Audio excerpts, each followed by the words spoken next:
She bounded into the house again, and I walked away down the avenue. I saw and felt the stars now, for hope had come again in my heart, and I thanked the God of hope. Our minds are small because they are faithless, I said to myself. If we had faith in God, as our Lord tells us, our hearts would share in his greatness and peace. For we should not then be shut up in ourselves, but would walk abroad in him. And with a light step and a light heart I went home. Very severe weather came, and much sickness followed, chiefly amongst the poorer people, who can so ill keep out the cold. Yet some of my well-to-do parishioners were laid up likewise, amongst others Mr. Boulderstone, who had an attack of pleurisy.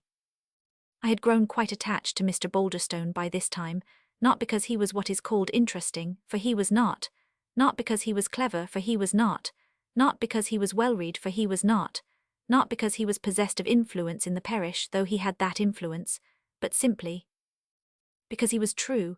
He was what he appeared, felt what he professed, did what he said, appearing kind and feeling and acting kindly. Such a man is rare and precious, were he as stupid as the Welsh giant in Jack the Giant Killer. I could never see Mr. Boulderstone a mile off, but my heart felt the warmer for the sight. Even in his great pain, he seemed to forget himself as he received me, and to gain comfort from my mere presence. I could not help regarding him as a child of heaven, to be treated with the more reverence that he had the less aid to his goodness from his slow understanding. It seemed to me that the angels might gather with reverence around such a man, to watch the gradual and tardy awakening of the intellect in one in whom the heart and the conscience had been awake from the first. The latter safe, they at least would see well that there was no fear for the former. Intelligence is a consequence of love, nor is there any true intelligence without it.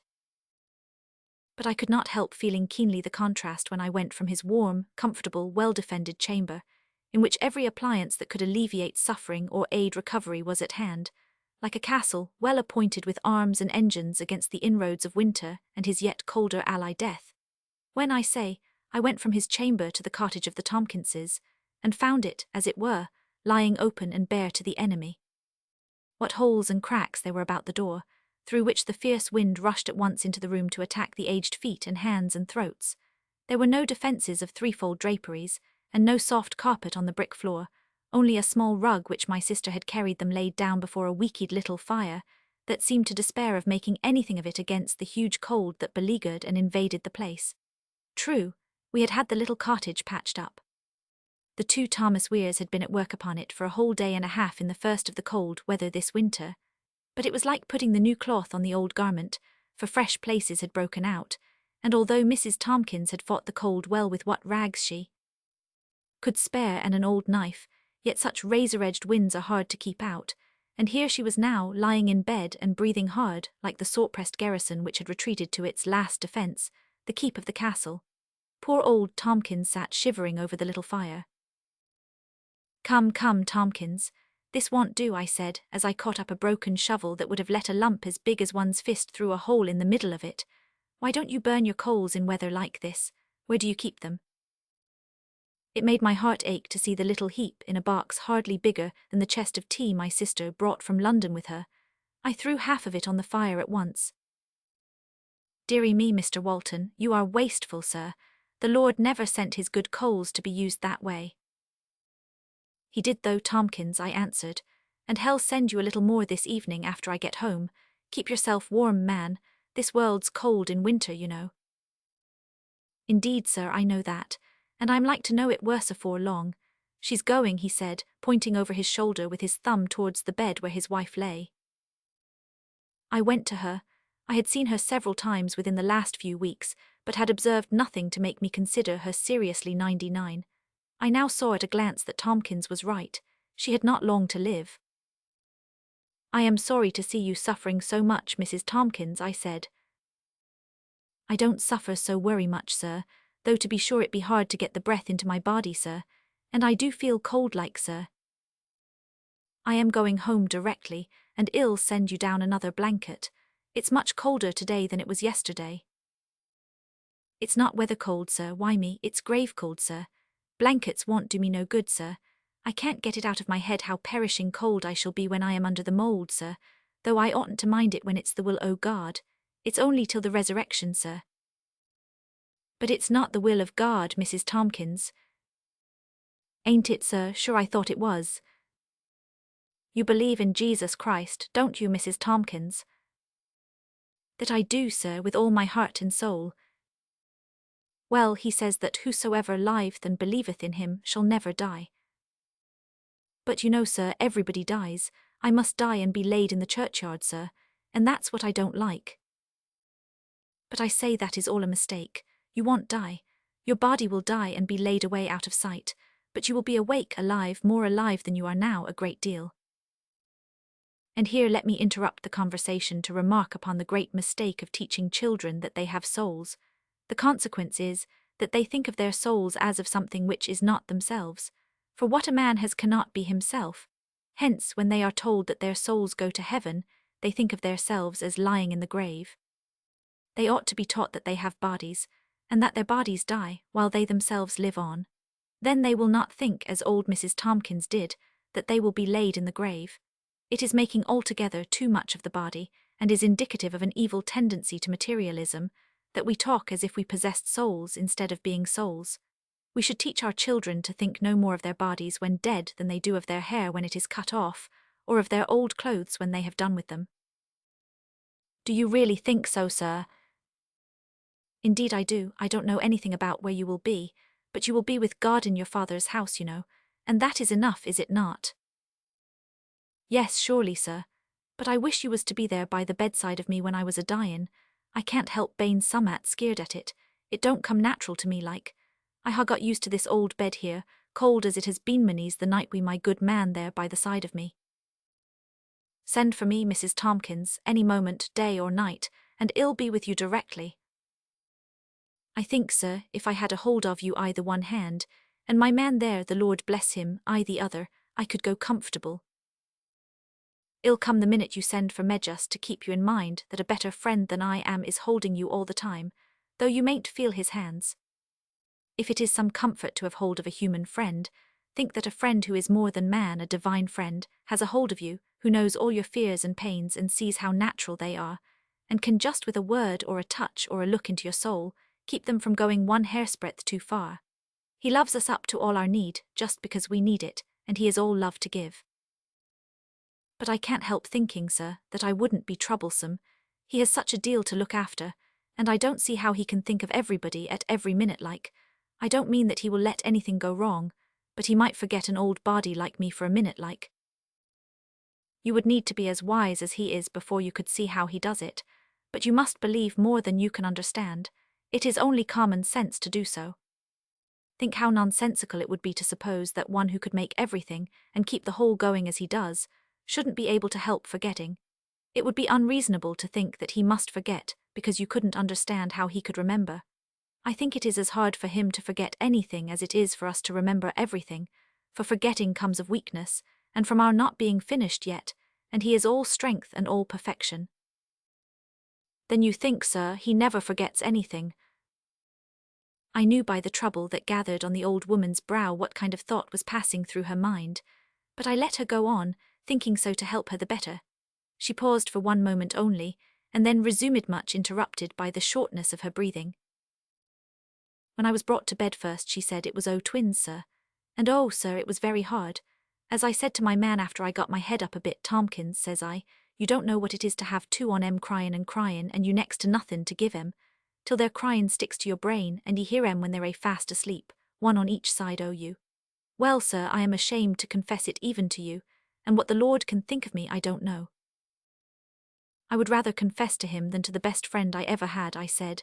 I am so sure that he will make every excuse for me that ought to be made, and a friend can't always do that. He can't know all about it, and you can't tell him all because you don't know all yourself. He does. But I would like to tell you, sir. Would you believe it, sir, I wished 'em dead. Just to get the wailin' of them out o' my head, I wished 'em dead. In the courtyard o' the squire's house where my Tompkins worked on the home farm, there was an old draw-well. It wasn't used, and there was a lid to it with a hole in it through which you could put a good big stone. And Tompkins once took me to it, and without telling me what it was he put a stone in and told me to hearken. And I hearkened, but I heard nothing as I told him so. But says he, hearken, lass, and in a little while there come a blast o' noise like from somewheres. What's that, Tompkins? I said. That's the starn, says he, a stricken on the water down that there well. And I turned sick at the thought of it. and it's down there that I wish the darlings that God had sent me, for there they'd be quiet. Mothers are often a little out of their minds at such times, Mrs. Tompkins, and so were you. I don't know, sir, but I must tell you another thing. The Sunday afore that the parson had been preachin' about suffer little children, you know, sir, to come unto me. I suppose that was what put it in my head, but I fell asleep why nothin' else in my head but the cries o' the infants and the sound o' the starn in the drawwell. And I dreamed that I had one o' them under each arm, cryin' dreadful, and was walkin' across the court the way to the drawwell, when all at once a man come up to me and held out his 2 hands, and said, "Jie me my childer." And I was in a terrible fear. And I gave him first one and then the t'other, and he took them, and one laid its head on one shoulder of him, and t'other upon t'other, and they stopped their cryin' and fell fast asleep. And away he walked wi' them into the dark, and I saw him no more. And then I awoke cryin' I didn't know why, and I took my twins to me, and my breasts was full, if ye'll excuse me, sir, and my heart was as full o' love to them, and they hardly cried worth mentionin' again, but afore they was 2 year old they both died o' the brown chities, sir, and I think that he took them. He did take them, Mrs. Tompkins, and y'all see them again soon. But if he never forgets anything— I didn't say that.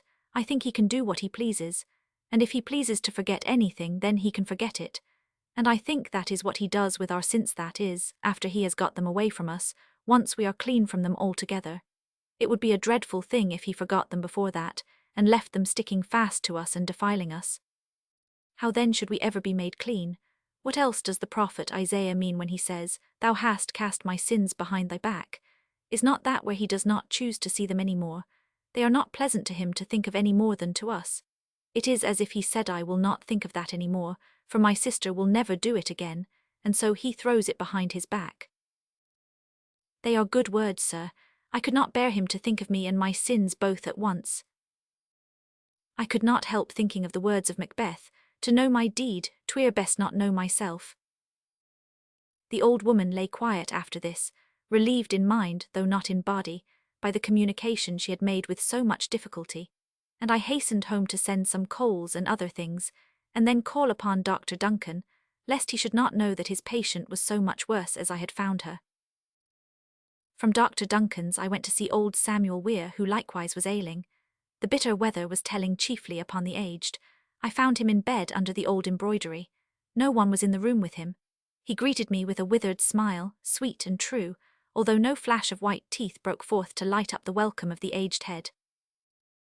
"Are you not lonely, Mr. Weir?" "No, sir, I don't know as ever I was less lonely. I've got my stick, you see, sir," he said, pointing to a thorn stick which lay beside him.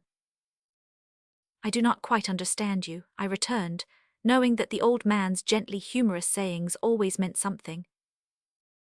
"You see, sir, when I want anything, I've only got to knock on the floor, and up comes my son out of the shop. And then again, when I knock at the door of the house up there, my father opens it and looks out. So I have both my son on earth and my father in heaven, and what can an old man want more?" "What, indeed, could anyone want more?" "It's very strange," the old man resumed after a pause, "but as I lie here after I've had my tea and it is almost dark, I begin to feel as if I was a child again. They say old age is a second childhood. But before I grew so old, I used to think that meant only that a man was helpless and silly again, as he used to be when he was a child. I never thought it meant that a man felt like a child again, as light-hearted and untroubled as I do now." "Well, I suspect that is not what people do mean when they say so, but I am very glad you don't know how pleased it makes me to hear that you feel so. I will hope to fare in the same way when my time comes." "Indeed, I hope you will, sir, for I am main and happy. Just before you came in now, I had really forgotten that I was a toothless old man, and thought I was lying here waiting for my mother to come in and say good night to me before I went to sleep. Wasn't that curious, when I never saw my mother, as I told you before, sir?" "It was very curious. But I have no end of fancies. Only when I begin to think about it, I can always tell when they are fancies, and they never put me out. There's one I see often a man down on his knees at that cupboard nigh the floor there, searching and searching for somewhat, and I wish he would just turn round his face once for a moment that I might see him. I have a notion always it's my own father." "How do you account for that fancy now, Mr. Weir?" I've often thought about it, sir, but I never could account for it. I am none willing to think it's a ghost, for what's the good of it? I've turned out that cupboard over and over, and there's nothing there I don't know. You're not afraid of it, are you? No, sir, why should I be? I never did it no harm, and God can surely take care of me from all sorts. My readers must not think anything is going to come out of this strange illusion of the old man's brain. I questioned him a little more about it, and came simply to the conclusion that when he was a child he had found the door open and had wandered into the house, at the time uninhabited, had peeped in at the door of the same room where he now lay, and had actually seen a man in the position he described, half in the cupboard, searching for something. His mind had kept the impression after the conscious memory had lost its hold of the circumstance, and now revived it under certain physical conditions. It was a glimpse out of one of the many stories which haunted the old mansion. But there he lay like a child, as he said, fearless even of such usurpations upon his senses. I think instances of quiet unself conscious faith are more common than is generally supposed. Few have along with it the genial communicative impulse of old Samuel Weir, which gives the opportunity of seeing into their hidden world. He seemed to have been, and to have remained, a child in the best sense of the word. He had never had much trouble with himself, for he was of a kindly, gentle, trusting nature, and his will had never been called upon to exercise any strong effort to enable him to walk in the straight path. Nor had his intellect, on the other hand, while capable enough, ever been so active as to suggest difficulties to his faith, leaving him, even theoretically, far nearer the truth than those who start objections for their own sakes, liking to feel themselves in a position of supposed antagonism to the generally acknowledged sources of illumination.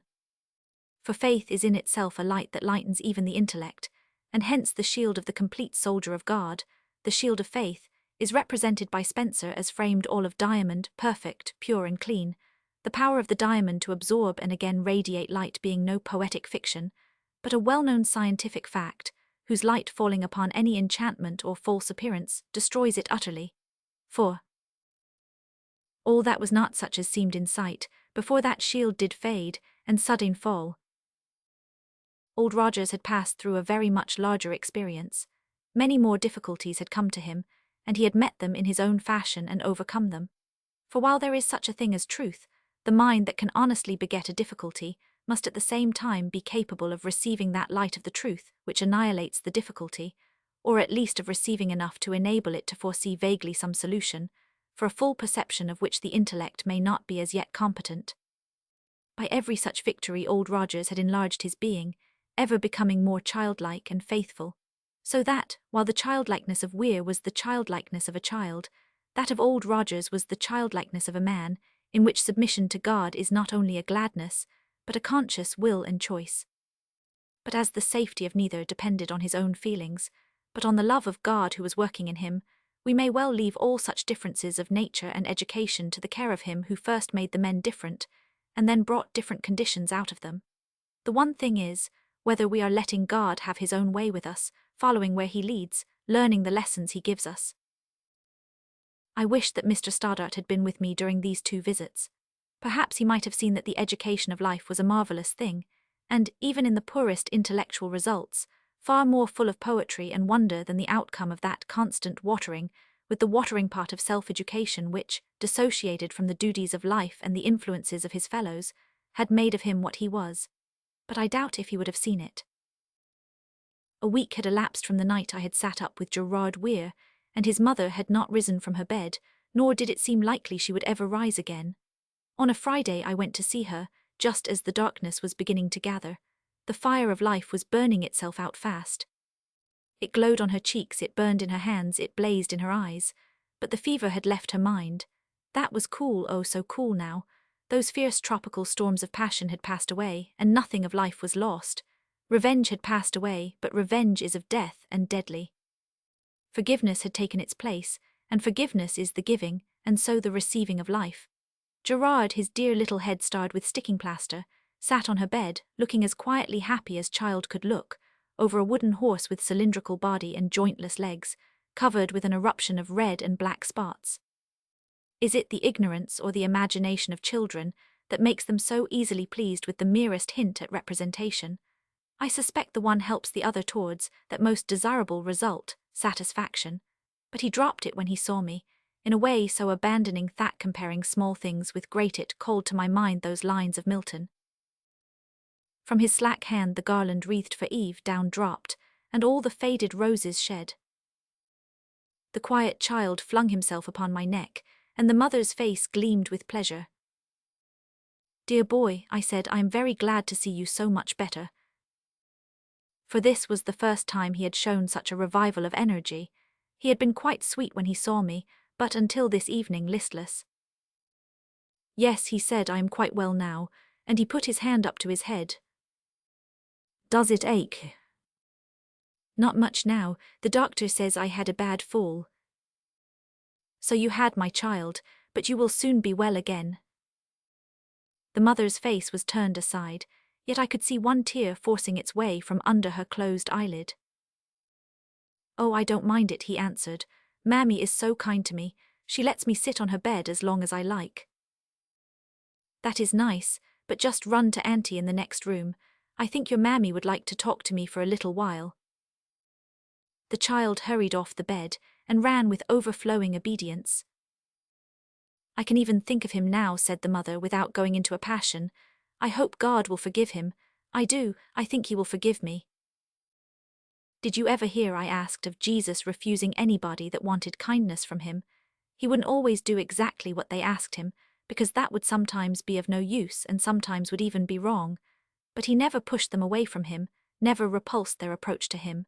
For the sake of his disciples, he made the Syrophoenician woman suffer a little while, but only to give her such praise afterwards, and such a granting of her prayer as is just wonderful. She said nothing for a little while, then murmured, 'Shall I have to be ashamed to all eternity? I do not want not to be ashamed, but shall I never be able to be like other people in heaven, I mean?'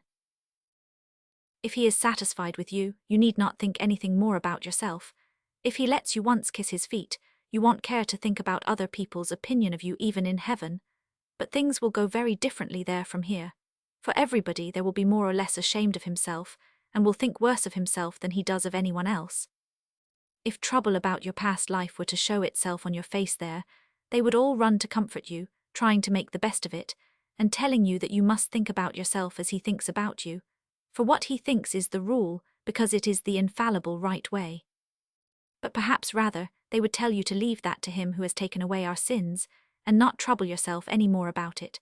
But to tell the truth, I don't think such thoughts will come to you at all when once you have seen the face of Jesus Christ. You will be so filled with his glory and goodness and grace that you will just live in him and not in yourself at all. Will he let us tell him anything we please? He lets you do that now. Surely he will not be less our God, our friend there. Oh, I don't mind how soon he takes me now. Only there's that poor child that I've behaved so badly to. I wish I could take him with me. I have no time to make it up to him here. You must wait till he comes. He won't think hardly of you, there's no fear of that. What will become of him, though? I can't bear the idea of burdening my father with him. Your father will be glad to have him, I know. He will feel it a privilege to do something for your sake, but the boy will do him good. If he does not want him, I will take him myself. Oh, thank you, sir. A burst of tears followed. He has often done me good, I said. Who, sir, my father? No, your son. I don't quite understand what you mean, sir. I mean just what I say. The words and behavior of your lovely boy have both roused and comforted my heart again and again. She burst again into tears. That is good to hear. To think of your saying that, the poor little innocent, then it isn't all punishment. If it were all punishment, we should perish utterly. He is your punishment, but look in what a lovely loving form your punishment has come, and say whether God has been good to you or not. If I had only received my punishment humbly, things would have been very different now. But I do take it, at least I want to take it just as he would have me take it. I will bear anything he likes. I suppose I must die. I think he means you to die now. You are ready for it now, I think. You have wanted to die for a long time, but you were not ready for it before. And now I want to live for my boy, but his will be done. Amen. There is no such prayer in the universe as that. It means everything best and most beautiful. Thy will, O God, evermore be done. She lay silent. A tap came to the chamber door. It was Mary, who nursed her sister and attended to the shop. If you please, sir, here's a little girl come to say that Mrs. Tompkins is dying and wants to see you. Then I must say good night to you, Catherine. I will see you tomorrow morning. Think about old Mrs. Tompkins, she's a good old soul. And when you find your heart drawn to her in the trouble of death, then lift it up to God for her, that he will please to comfort and support her, and make her happier than health, stronger than strength, taking off the old worn garment of her body, and putting upon her the garment of salvation, which will be a grand new body, like that the Saviour had when he rose again. I will think about her, for I thought this would be a help to prepare her for her own death.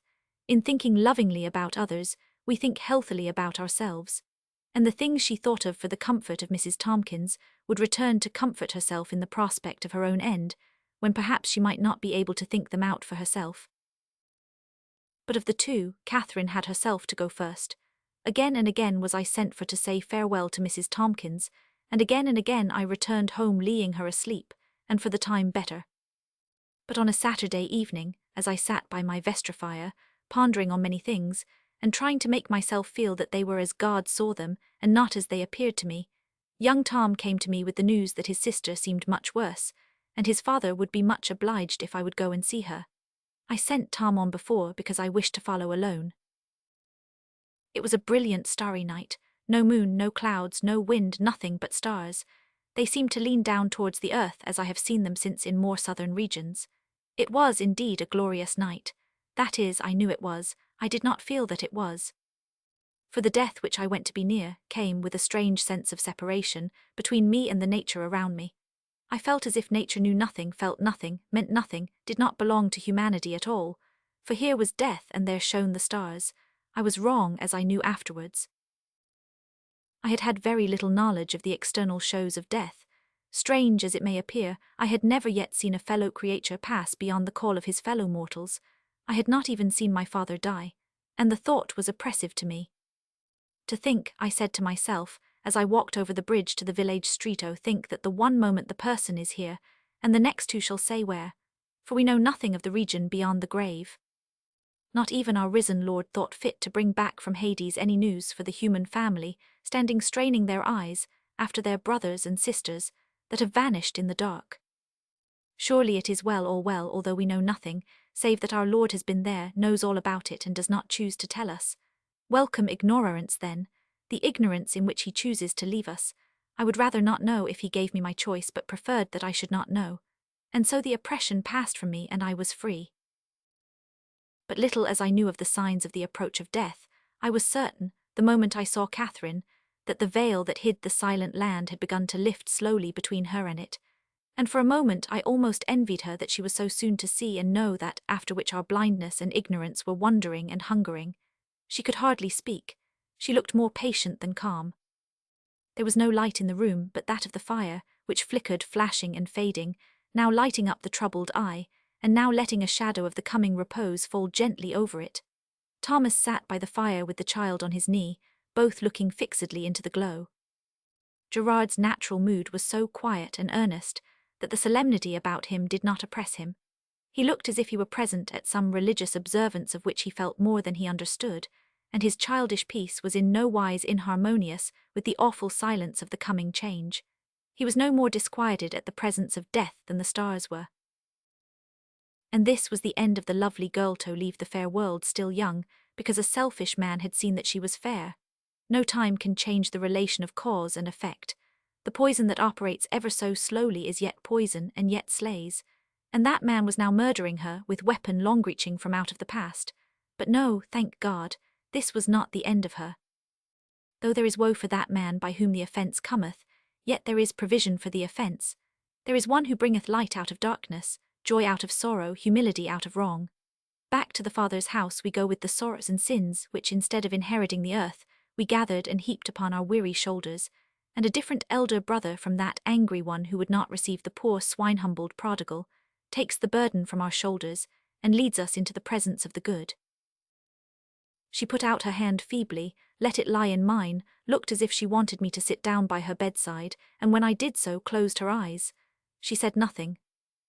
Her father was too much troubled to meet me without showing the signs of his distress, and his was a nature that ever sought concealment for its emotion, therefore he sat still. But Gerard crept down from his knee, came to me, clambered up on mine, and laid his little hand upon his mother's, which I was holding. She opened her eyes, looked at the child, shut them again, and tears came out from between the closed lids. "Has Gerard ever been baptized?" I asked her. Her lips indicated a no. "Then I will be his godfather, and that will be a pledge to you that I will never lose sight of him." She pressed my hand, and the tears came faster. "Believing with all my heart that the dying should remember their dying Lord, and that the do this in remembrance of me can never be better obeyed than when the partaker is about to pass, supported by the God of his faith, through the same darkness which lay before our Lord when he uttered the words and appointed the symbol, we kneeled, Thomas and I, and young Tom, who had by this time joined us with his sister Mary around the bed, and partook with the dying woman of the signs of that death, wherein our Lord gave himself entirely to us to live by his death, and to the Father of us all in holiest sacrifice as the high priest of us his people, leading us to the altar of a like self-abnegation. Upon what that bread and that wine mean, the sacrifice of our Lord, the whole world of humanity hangs. It is the redemption of men. After she had received the holy sacrament, she lay still as before. I heard her murmur once, "Lord, I do not deserve it, but I do love thee." And about 2 hours after, she quietly breathed her last. We all kneeled, and I thanked the Father of us aloud that he had taken her to himself. Gerard had been fast asleep on his aunt's lap, and she had put him to bed a little before. Surely he slept a deeper sleep than his mother's, for had she not awaked even as she fell asleep? When I came out once more, I knew better what the stars meant.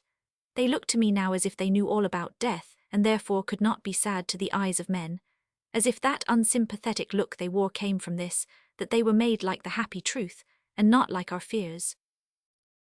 But soon the solemn feeling of repose, the sense that the world and all its cares would thus pass into nothing, vanished in its turn. For a moment I had been, as it were, walking on the shore of the eternal where the tide of time had left me in its retreat. Far away across the level sands I heard it moaning, but I stood on the firm ground of truth and heeded it not. In a few moments more it was raving around me. It had carried me away from my rest, and I was filled with the noise of its cares. For when I returned home, my sister told me that old Rogers had called, and seemed concerned not to find me at home. He would have gone to find me, my sister said, had I been anywhere but by a deathbed. He would not leave any message, however, saying he would call in the morning. I thought it better to go to his house. The stars were still shining as brightly as before, but a strong foreboding of trouble filled my mind, and once more the stars were far away, and lifted me no nearer to him who made the 7 stars and Orion. When I examined myself, I could give no reason for my sudden fearfulness save this, that as I went to Catherine's house I had passed Jane Rogers on her way to her father's, and having just greeted her had gone on, but as it now came back upon me, she had looked at me strangely, that is, with some significance in her face which conveyed nothing to me, and now her father had been to seek me. It must have something to do with Miss Oldcastle. But when I came to the cottage it was dark and still, and I could not bring myself to rouse the weary man from his bed. Indeed it was past 11, as I found to my surprise on looking at my watch. So I turned and lingered by the old mill, and fell a-pondering on the profusion of strength that rushed past the wheel away to the great sea, doing nothing. Nature, I thought, does not demand that power should always be force. Power itself must repose. He that believeth shall not make haste, says the Bible, but it needs strength to be still. Is my faith not strong enough to be still? I looked up to the heavens once more, and the quietness of the stars seemed to reproach me. We are safe up here, they seem to say. We shine, fearless and confident, for the God who gave the primrose its rough leaves to hide it from the blast of uneven spring, hangs us in the awful hollows of space. We cannot fall out of his safety. Lift up your eyes on high, and behold, who hath created these things that bringeth out their host by number. He calleth them all by names, by the greatness of his might, for that he is strong in power, not one faileth. Why sayest thou, O Jacob, and speakest, O Israel, my way is hid from the Lord, and my judgment is passed over from my God? The night was very still. There was, I thought, no one awake within miles of me. The stars seemed to shine into me the divine reproach of those glorious words. "Oh my God," I cried and fell on my knees by the mill door. What I tried to say more I will not say here. I may say that I cried to God. What I said to him cannot be repeated to another. When I opened my eyes, I saw the door of the mill was open too, and there in the door, his white head glimmering, stood old Rogers, with a look on his face as if he had just come down from the mount. I started to my feet, with that strange feeling of something like shame that seizes one at the very thought of other eyes than those of the father. The old man came forward, and bowed his head with an unconscious expression of humble dignity, but would have passed me without speech, leaving the mill door open behind him. I could not bear to part with him thus. "Won't you speak to me, Rogers?" I said. He turned at once with evident pleasure. "I beg your pardon, sir. I was ashamed of having intruded on you, and I thought you would rather be left alone. I thought, hesitated the old man, that you might like to go into the mill, for the night's cold out o' doors." "Thank you, Rogers, I won't now. I thought you had been in bed. How do you come to be out so late?" "You see, sir, when I am in any trouble, it's no use to go to bed. I can't sleep. I only keep the old oman whackin'. And the key o' the mill aloose hangin' at the back o' my door, and knowing it to be a good place to shut the door in, I came out as soon as she was asleep. But I little thought to see you, sir. I came to find you, not thinking how the time went. Catherine Weir is gone home." "I am right glad to hear it, poor woman, and perhaps something will come out now that will help us." "I do not quite understand you," I said with hesitation. But Rogers made no reply. "I am sorry to hear you are in trouble tonight. Can I help you?" I resumed. "If you can help yourself, sir, you can help me, but I have no right to say so. Only, if a pair of old eyes be not blind, a man may pray to God about anything he sees. I was prayin' hard about you in there, sir, while you was on your knees o' the other side o' the door." I could partly guess what the old man meant, and I could not ask him for further explanation. "What did you want to see me about?" I inquired. He hesitated for a moment. "I dare say it was very foolish of me, sir, but I just wanted to tell you Thatcher Jane was down here from the Hall this afternoon. I passed her on the bridge. Is she quite well?" Yes, sir, you know that's not the point." The old man's tone seemed to reprove me for vain words, and I held my peace. "The captain's there again." An icy spear seemed to pass through my heart. I could make no reply. The same moment a cold wind blew on me from the open door of the 1099, although Lear was of course right when he said, "The tempest in my mind doth from my senses take all feeling else save what beats there." Yet it is also true that sometimes, in the midst of its greatest pain, the mind takes marvellous notice of the smallest things that happen around it.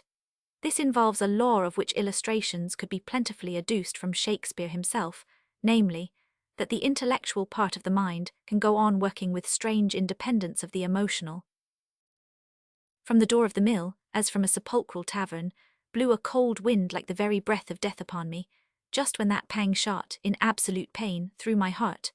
For a wind had arisen from behind the mill, and we were in its shelter save where a window behind and the door beside me allowed free passage to the first of the coming storm. I believed I turned away from the old man without a word. He made no attempt to detain me. Whether he went back into his closet, the old mill, sacred in the eyes of the Father who honours his children, even as the church wherein many prayers went up to him, or turned homewards to his cottage and his sleeping wife, I cannot tell. The first I remember after that cold wind is, that I was fighting with that wind, gathered even to a storm, upon the common where I had dealt so severely with her who had this very night gone into that region into which, as into a waveless sea, all the rivers of life rush and are silent. Is it the sea of death? No, the sea of life, life too keen, too refined for our senses to know it, and therefore we call it death because we cannot lay hold upon it. I will not dwell upon my thoughts as I wandered about over that waste. The wind had risen to a storm charged with fierce showers of stinging hail, which gave a look of grey wrath to the invisible wind as it swept slanting by, and then danced and scudded along the levels. The next point in that night of pain is when I found myself standing at the iron gate of Oldcastle Hall. I had left the common, passed my own house and the church, crossed the river, walked through the village and was restored to self-consciousness, that is. I knew that I was there only when first I stood in the shelter of one of those great pillars and the monster on its top. Finding the gate open, for they were not precise about having it fastened, I pushed it and entered. The wind was roaring in the trees as I think I have never heard it roar since, for the hail clashed upon the bare branches and twigs, and mingled an unearthly hiss with the roar. In the midst of it the house stood like a tomb, dark, silent, without one dim light to show that sleep, and not death, ruled within. I could have fancied that there were no windows in it, that it stood like an eyeless skull, in that gaunt forest of skeleton trees, empty and desolate, beaten by the ungenial hail, the dead rain of the country of death. I passed round to the other side, stepping gently lest some ear might be awake, as if any ear, even that of Judy's white wolf, could have heard the loudest step in such a storm. I heard the hailstones crush between my feet and the soft grass of the lawn, but I dared not stop to look up at the back of the house. I went on to the staircase in the rock, and by its rude steps, dangerous in the flapping of such storm wings as swept about it that night, descended to the little grove below, around the deep-walled pool. Here the wind did not reach me. It roared overhead, but save an occasional sigh, as if of sympathy with their suffering brethren abroad in the wold, the hermits of this cell stood upright and still around the sleeping water. But my heart was a well in which a storm boiled and raged, and all that pother o'er my head was peace itself compared to what I felt. I sat down on the seat at the foot of a tree where I had first seen Miss Oldcastle reading, and then I looked up to the house. Yes, there was a light there. It must be in her window. She then could not rest any more than one. Sleep was driven from her eyes because she must wed the man she would not, while sleep was driven from mine because I could not marry the woman I would. Was that it? No. My heart acquitted me in part at least of thinking only of my own sorrow in the presence of her greater distress. Gladly would I have given her up forever without a hope to redeem her from such a bondage, but it would be to marry another some day, suggested the tormentor within.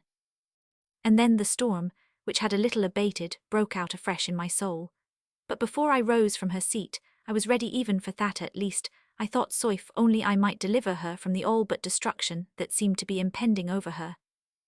The same moment in which my mind seemed to have arrived at the possibility of such a resolution, I rose almost involuntarily, and glancing once more at the dull light in her window, for I did not doubt that it was her window, though it was much too dark to discern, the shape of the house almost felt my way to the stair, and climbed again into the storm. But I was quieter now and able to go home. It must have been nearly morning, though at this season of the year the morning is undefined, when I reached my own house. My sister had gone to bed, for I could always let myself in, nor indeed did any one in Marshmallows think the locking of the door at night an imperative duty. When I fell asleep, I was again in the old quarry, staring into the deep well. I thought Mrs. Oldcastle was murdering her daughter in the house above, while I was spellbound to the spot, where if I stood long enough, I should see her body float into the well from the subterranean passage, the opening of which was just below where I stood. I was thus confusing and reconstructing the two dreadful stories of the Placithat told me by old Weir, about the circumstances of his birth, and that told me by Dr. Duncan, about Mrs. Oldcastle's treatment of her elder daughter. But as a white hand and arm appeared in the water below me, sorrow and pity more than horror broke the bonds of sleep, and I awoke to less trouble than that of my dreams, only because that which I feared had not yet come. Chapter 30. A Sermon to Myself. It was the Sabbath morn, but such a Sabbath, the day seemed all wan with weeping and grey with care. The wind dashed itself against the casement, laden with soft, heavy sleet. The ground, the bushes, the very outhouses seemed sodden with the rain. The trees, which looked stricken as if they could die of grief, were yet tormented with fear, for the bare branches went streaming out in the torrent of the wind, as cowering before the invisible foe. The first thing I knew when I awoke was the raving of that wind. I could lie in bed not a moment longer. I could not rest, but how was I to do the work of my office?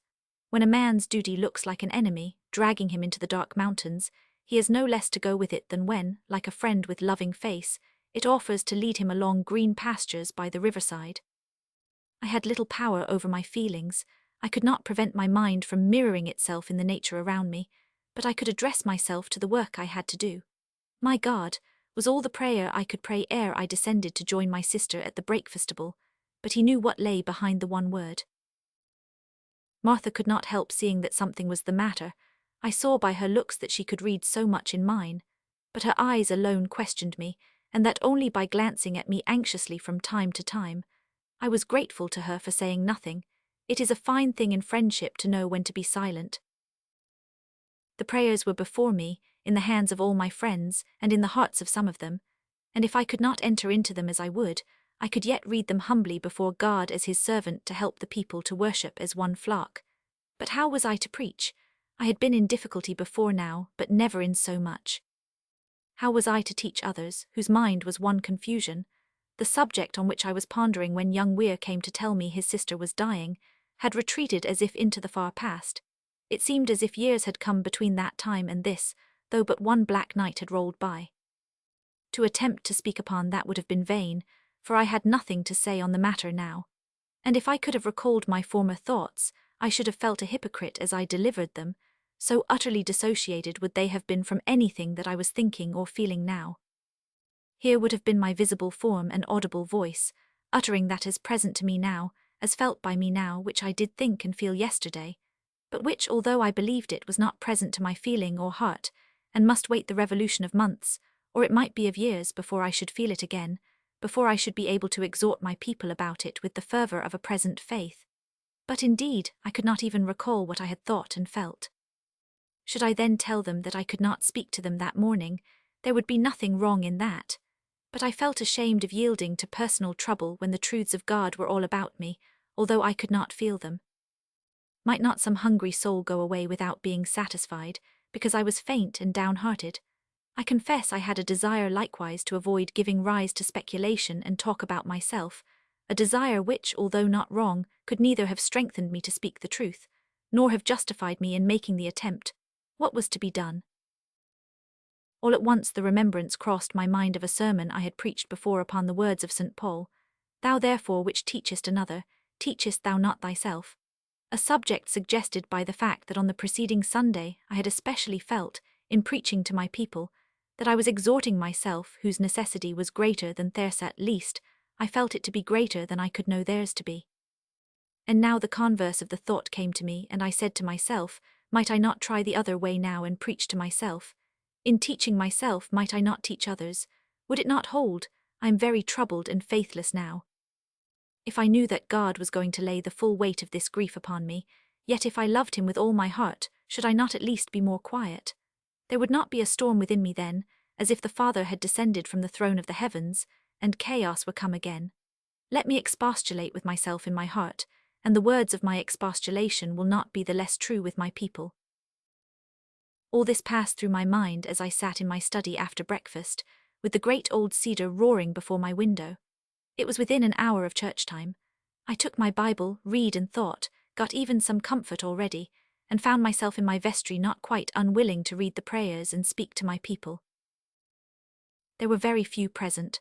The day was one of the worst, violently stormy, which harmonized somewhat with my feelings, and to my further relief the whole pew was empty. Instead of finding myself a mere minister to the prayers of others, I found, as I read, that my heart went out in crying to God for the divine presence of his Spirit. And if I thought more of myself in my prayers than was well, yet as soon as I was converted, would I not strengthen my brethren? And the sermon I preached to myself and through myself to my people was that which the stars had preached to me, and thereby driven me to my knees by the milder. I took for my text, "The glory of the Lord shall be revealed," and then I proceeded to show them how the glory of the Lord was to be revealed. I preached to myself that throughout this 40th chapter of the prophecies of Isaiah, the power of God is put side by side with the weakness of men, not that he, the perfect, may glory over his feeble children, not that he may say to them, "Look how mighty I am," and go down upon knees and worship for power alone was never yet worthy of prayer, but that he may say thus, "Look, my children, you will never be strong but with my strength, I have no other to give you, and that you can get only by trusting in me, I cannot give it you any other way, there is no other way. But can you not trust in me? Look how strong I am, you wither like the grass, do not fear, let the grass wither. Lay hold of my word, that which I say to you out of my truth, and that will be life in you that the blowing of the wind that withers cannot reach. I am coming with my strong hand and my judging arm to do my work. And what is the work of my strong hand and ruling arm? To feed my flock like a shepherd, to gather the lambs with my arm and carry them in my bosom, and gently lead those that are with young. I have measured the waters in the hollow of my hand, and held the mountains in my scales, to give each his due weight, and all the nations, so strong and fearful in your eyes, are as nothing beside my strength and what I can do. Do not think of me as of an image that your hands can make, a thing you can choose to serve, and for which you can do things to win its favor. I am before and above the earth, and over your life and your oppressors I will wither with my breath. I come to you with help, I need no worship from you, but I say love me, for love is life, and I love you. Look at the stars I have made. I know every one of them, not one goes wrong because I keep him right. Why sayest thou, O Jacob, and speakest, O Israel, my way is hid from the Lord, and my judgment is passed over from my God? I give power to the faint, and to them that have no might plenty of strength. Thus I went on to say, God brings his strength to destroy our weakness by making us strong. This is a God indeed, shall we not trust him? I gave my people this paraphrase of the chapter, to help them to see the meanings which their familiarity with the words, and their non-familiarity with the modes of Eastern thought, and the forms of Eastern expression, would unite to prevent them from catching more than broken glimmerings of. And then I tried to show them that it was in the commonest troubles of life, as well as in the spiritual fears and perplexities that came upon them, that they were to trust in God, for God made the outside as well as the inside, and they altogether belonged to him. And that when outside things, such as pain or loss of work, or difficulty in getting money, were referred to God and his will, they too straightway became spiritual affairs, for nothing in the world could any longer appear common or unclean to the man who saw God in everything. But I told them they must not be too anxious to be delivered from that which troubled them, but they ought to be anxious to have the presence of God with them to support them, and make them able in patience to possess their souls, and so the trouble would work its. And the purification of their minds, that the light and gladness of God and all his earth, which the pure in heart and the meek alone could inherit, might shine in upon them. And then I repeated to them this portion of a prayer out of one of Sir Philip Sidney's books. O Lord, I yield unto thy will, and joyfully embrace what sorrow thou wilt have me suffer. Only thus much let me crave of thee. Let my craving, O Lord, be accepted of thee, since even that proceeds from thee. Let me crave, even by the noblest title, which in my greatest affliction I may give myself, that I am thy creature, and by thy goodness which is thyself, that thou wilt suffer some beam of thy majesty so to shine into my mind, that it may still depend confidently on thee. All the time I was speaking, the rain mingled with sleet was dashing against the windows, and the wind was howling over the graves all about. But the dead were not troubled by the storm, and over my head from beam to beam of the roof, now resting on one, now flitting to another, a sparrow kept flying, which had taken refuge in the church till the storm should cease, and the sun shine out in the great temple. This, I said aloud, is what the church is for. As the sparrow finds there a house from the storm, so the human heart escapes thither to hear the still small voice of God when its faith is too weak to find him in the storm, and in the sorrow, and in the pain. And while I spoke, a dim watery gleam fell on the chancel floor, and the comfort of the sun awoke in my heart. Nor let anyone call me superstitious for taking that pale sunray of hope as sent to me, for I received it as comfort for the race, and for me as one of the family, even as the bow that was set in the cloud, a promise to the eyes of light for them that sit in darkness. As I write, my eye falls upon the Bible on the table by my side, and I read the words, For the Lord God is a sun and shield, the Lord will give grace and glory. And I lift my eyes from my paper and look abroad from my window, and the sun is shining in its strength. The leaves are dancing in the light wind that gives them each its share of the sun, and my trouble has passed away forever, like the storm of that night and the unrest of that strange Sabbath. Such comforts would come to us oftener from nature, if we really believed that our God was the God of nature. That when he made, or rather when he makes, he means, that not his hands only but his heart too is in the making of those things, that therefore the influences of nature upon human minds and hearts are because he intended them. And if we believe that our God is everywhere, why should we not think him present even in the coincidences that sometimes seem so strange?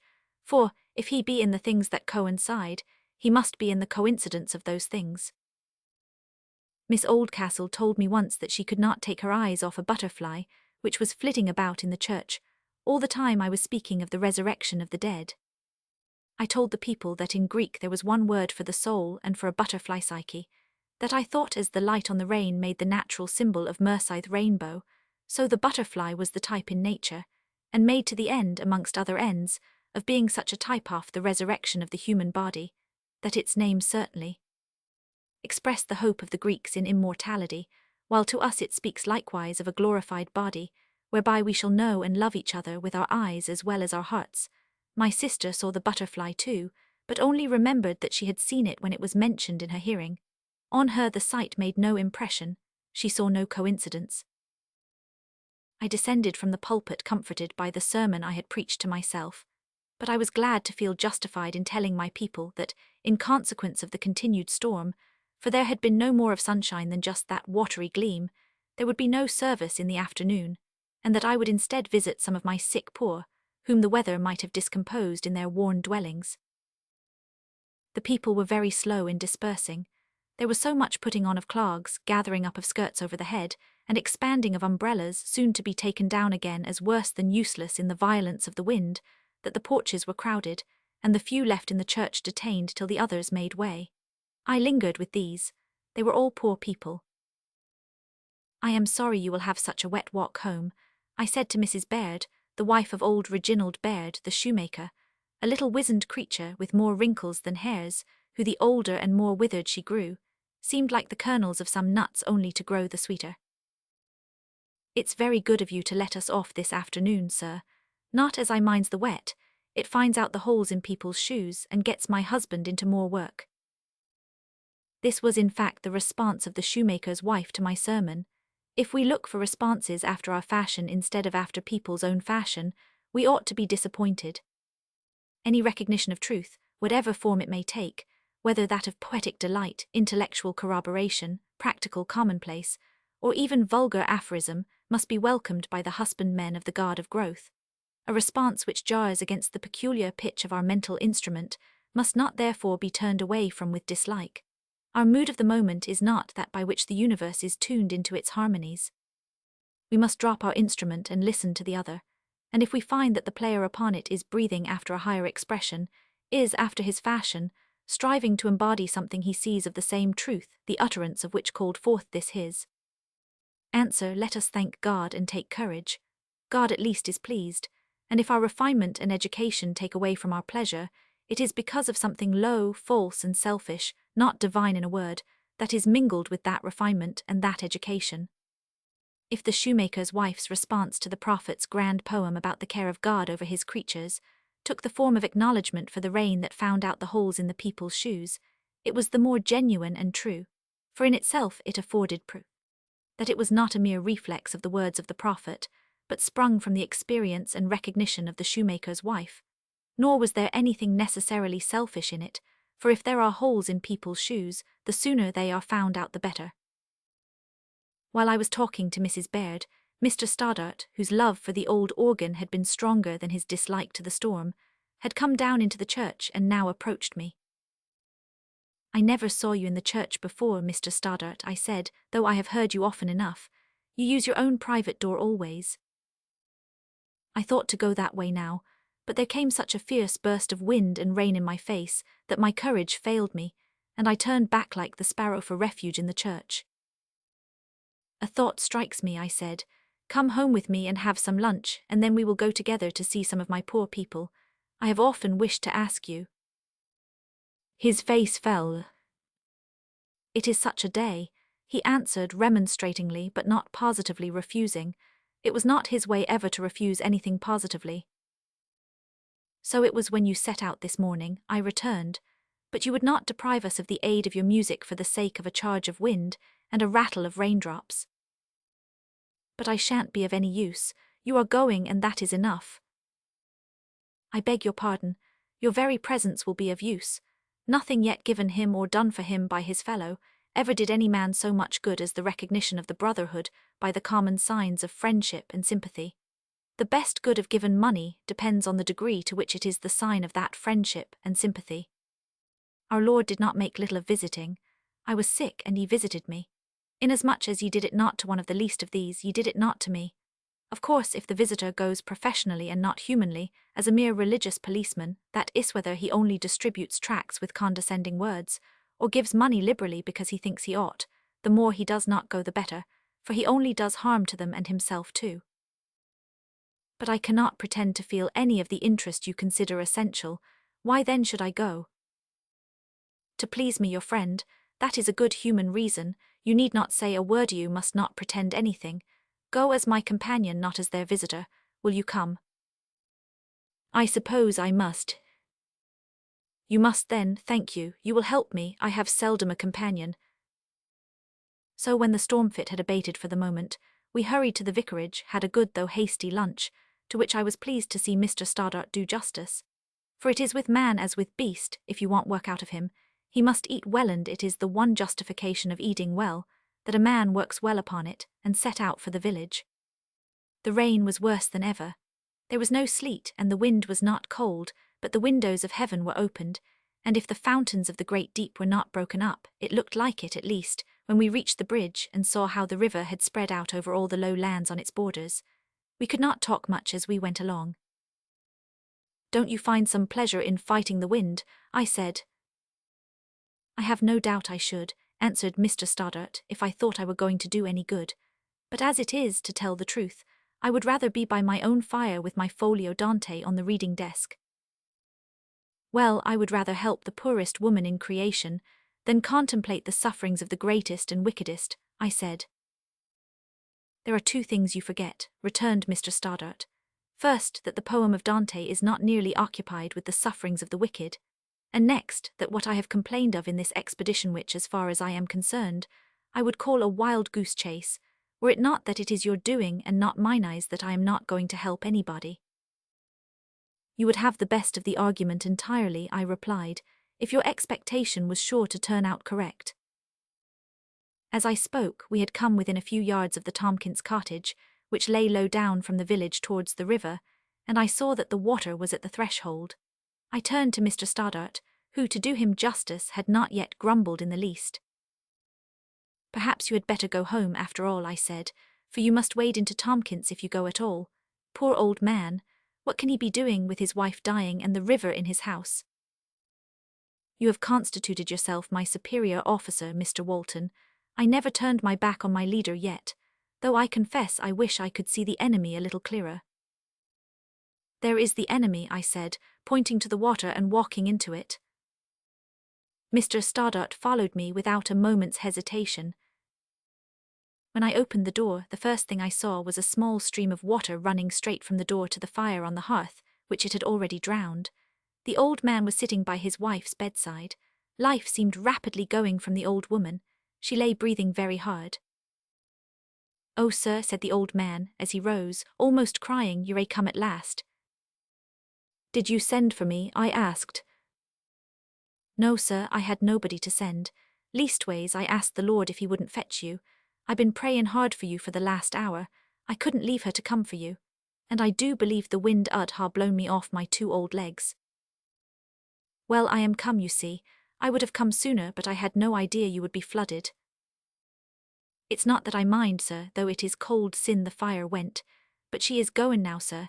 She han't spoken a word this 2 hours and more, and her breathin's worse and worse. She don't know me now, sir." A moan of protestation came from the dying woman. "She does know you and loves you too, Tompkins," I said, "and y'all both know each other better by and by." The old woman made a feeble motion with her hand. I took it in mine. It was cold and deathlike. The rain was falling in large slow drops from the roof upon the bedclothes, but she would be beyond the reach of all the region storms before long, and it did not matter much. "Look if you can find a basin or plate, Mr. Stoddart, and put it to catch the drop here," I said. For I wanted to give him the first chance of being useful. "There's one in the press there," said the old man, rising feebly. "Keep your seat," said Mr. Stoddart, "I'll get it." And he got a basin from the cupboard, and put it on the bed to catch the drop. The old woman held my hand in hers, but by its motion I knew that she wanted something, and guessing what it was from what she had said before, I made her husband sit on the bed on the other side of her and take hold of her other hand, while I took his place on the chair by the bedside. This seemed to content her, so I went and whispered to Mr. Stoddart, who had stood looking on disconsolately. "You heard me say I would visit some of my sick people this afternoon, Some will be expecting me with certainty. You must go instead of me, and tell them that I cannot come because old Mrs. Tompkins is dying, but I will see them soon." He seemed rather relieved at the commission.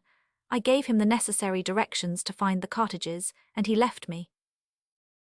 I may mention here that this was the beginning of a relation between Mr. Stoddart and the poor of the parish, a very slight one indeed, at first, for it consisted only in his knowing 2 or 3 of them, so as to ask after their health when he met them, and give them an occasional half-crown.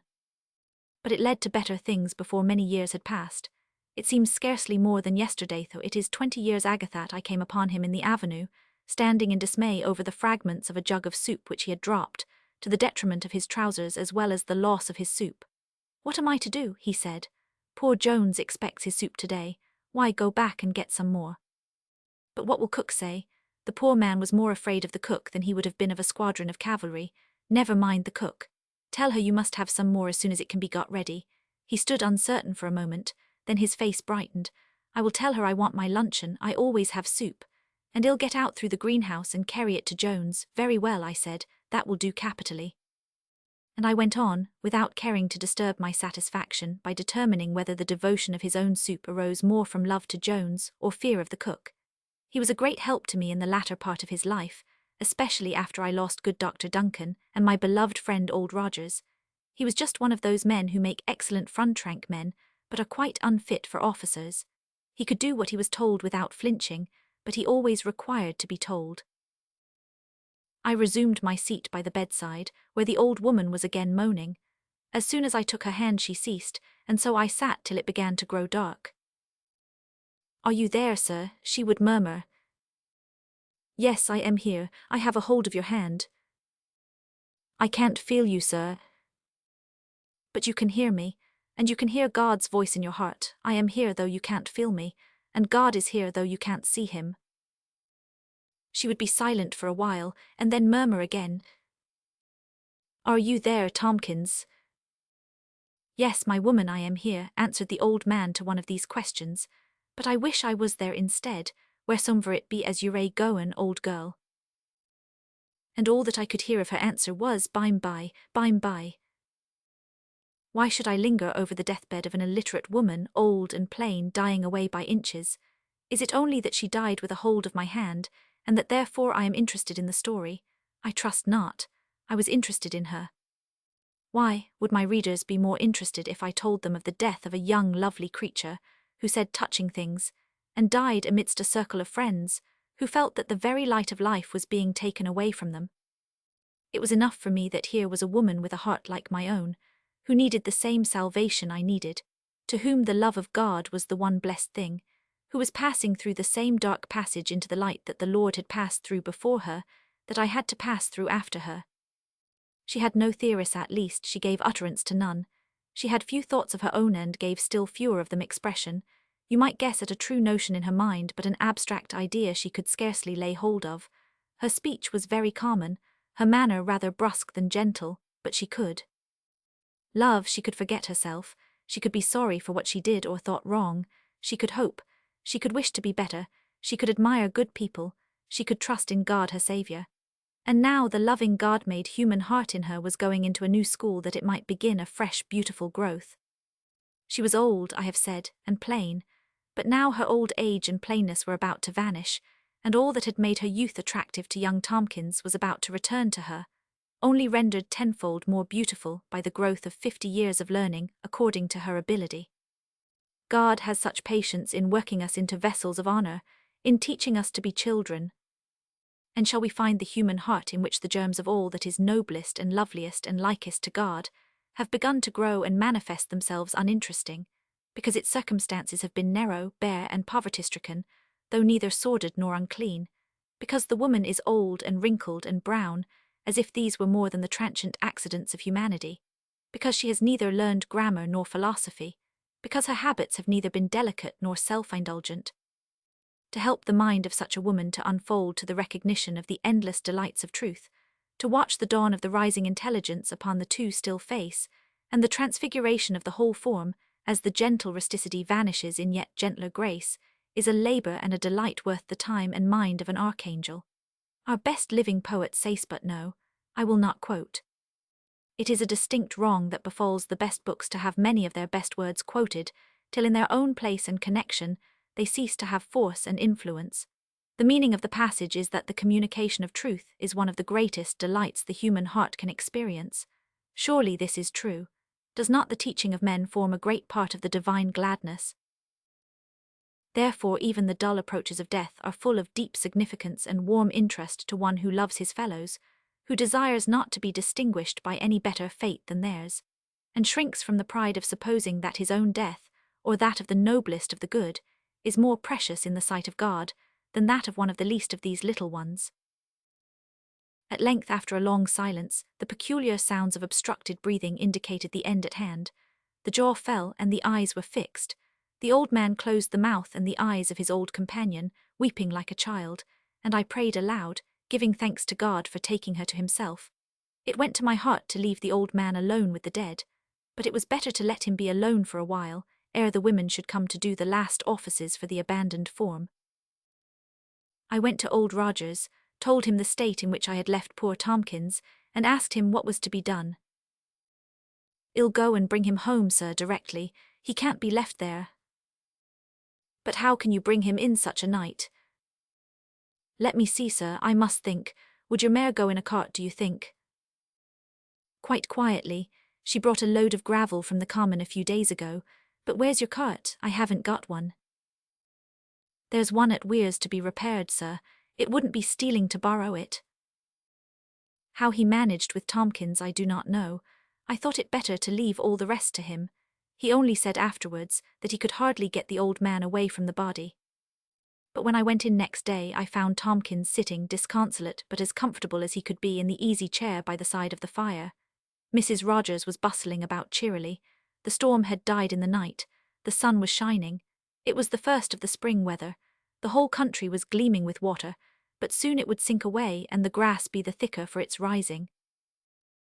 My reader will easily believe that I returned home that Sunday evening somewhat jaded, nor will he be surprised if I say that next morning I felt disinclined to leave my bed. I was able, however, to rise and go, as I have said, to old Rogers' cottage. But when I came home, I could no longer conceal from myself that I was in danger of a return of my last attack. I had been sitting for hours in wet clothes, with my boots full of water, and now I had to suffer for it. But as I was not to blame in the matter, and had no choice offered me whether I should be wet or dry while I sat by the dying woman, I felt no depression at the prospect of the coming illness. Indeed, I was too much depressed from other causes, from mental strife and hopelessness, to care much whether I was well or 99. I could have welcomed death in the mood in which I sometimes felt myself during the next few days, when I was unable to leave my bed, and knew that Captain Everard was at the Hall, and knew nothing besides. For no voice reached me from that quarter any more than if Oldcastle Hall had been a region beyond the grave. Miss Oldcastle seemed to have vanished from my ken as much as Catherine Weir and Mrs. Tomkinsize, more for there was only death between these and me. Whereas, there was something far worse. I could not always tell what that rose ever between Miss Oldcastle and myself, and paralysed any effort I might fancy myself on the point of making for her rescue. One pleasant thing happened. On the Thursday, I think it was, I felt better. My sister came into my room and said that Miss Crowther had called and wanted to see me. "Which Miss Crowther is it?" I asked. "The little lady that looks like a bird and chirps when she talks." Of course I was no longer in any doubt as to which of them it was. "You told her I had a bad cold, did you not?" "Oh yes, but she says if it is only a cold, it will do you no harm to see her." "But you told her I was in bed, didn't you?" "Of course, but it makes no difference. She says she's used to seeing sick folk in bed, and if you don't mind seeing her, she doesn't mind seeing you." "Well, I suppose I must see her," I said. So my sister made me a little tidier, and introduced Miss Crowther. "Oh dear Mr. Walton, I am so sorry, but you're not very ill, are you?" "I hope not, Miss Jemima. Indeed, I begin to think this morning that I am going to get off easier than I expected." "I am glad of that. Now listen to me. I won't keep you, and it is a matter of some importance. I hear that one of your people is dead, a young woman of the name of Weir who has left a little boy behind her." Now I have been wanting for a long time to adopt a child. But I interrupted her. What would Miss Hester say? My sister is not so very dreadful as perhaps you think her, Mr. Walton. And besides, when I do want my own way very particularly, which is not often, for there are not so many things that it's worth while insisting upon, but when I do want my own way, I always have it. I then stand upon my right off what do you call it, primogeniture, that's it. Well, I think I know something of this child's father. I am sorry to say I don't know much good of him, and that's the worse for the boy. Still, the boy is an uncommonly sweet and lovable child. Whoever was his father, I interposed. I am very glad to hear it. I am the more determined to adopt him. What friends has he? He has a grandfather and an uncle and aunt, and will have a godfather that's in a few days, I hope. I am very glad to hear it. There will be no opposition on the part of the relatives, I presume. I am not so sure of that. I fear I shall object for one, Miss Jemima. I didn't expect that of you, Mr. Walton, I must say. And there was a tremor in the old lady's voice, more of disappointment and hurt than of anger. I will think it over, though, and talk about it to his grandfather, and we shall find out what's best, I do hope. You must not think I should not like you to have him. Thank you, Mr. Walton, then I won't stay longer now, but I warn you I will call again very soon if you don't come to see me. Good morning. And the dear old lady shook hands with me and left me rather hurriedly, turning at the door, however, to add, Mind, I've set my heart upon having the boy, Mr. Walton. I've seen him often. What could have made Miss Crowther take such a fancy to the boy? I could not help associating it with what I had heard of her youthful disappointment, but never having had my conjectures confirmed, I will say no more about them. Of course I talked the matter over with Thomas Weir, but as I had suspected, I found that he was now as unwilling to part with the boy as he had formerly disliked the sight of him. Nor did I press the matter at all, having a belief that the circumstances of one's natal position are not to be rudely handled or thoughtlessly altered. Besides that, I thought Thomas and his daughter ought to have all the comfort and good that were to be got from the presence of the boy, whose advent had occasioned them so much trouble and sorrow, yea, and sin. 2. But I did not give a positive and final refusal to Miss Crowther. I only said for the present, for I did not feel at liberty to go further. I thought that such changes might take place as would render the trial of such a new relationship desirable, as indeed it turned out in the end, though I cannot tell the story now, but must keep it for a possible future. I have, I think, entirely as yet followed in these memoirs the plan of relating either those things only at which I was present, or, if other things, only in the same mode in which I heard them. I will now depart from this plan for once.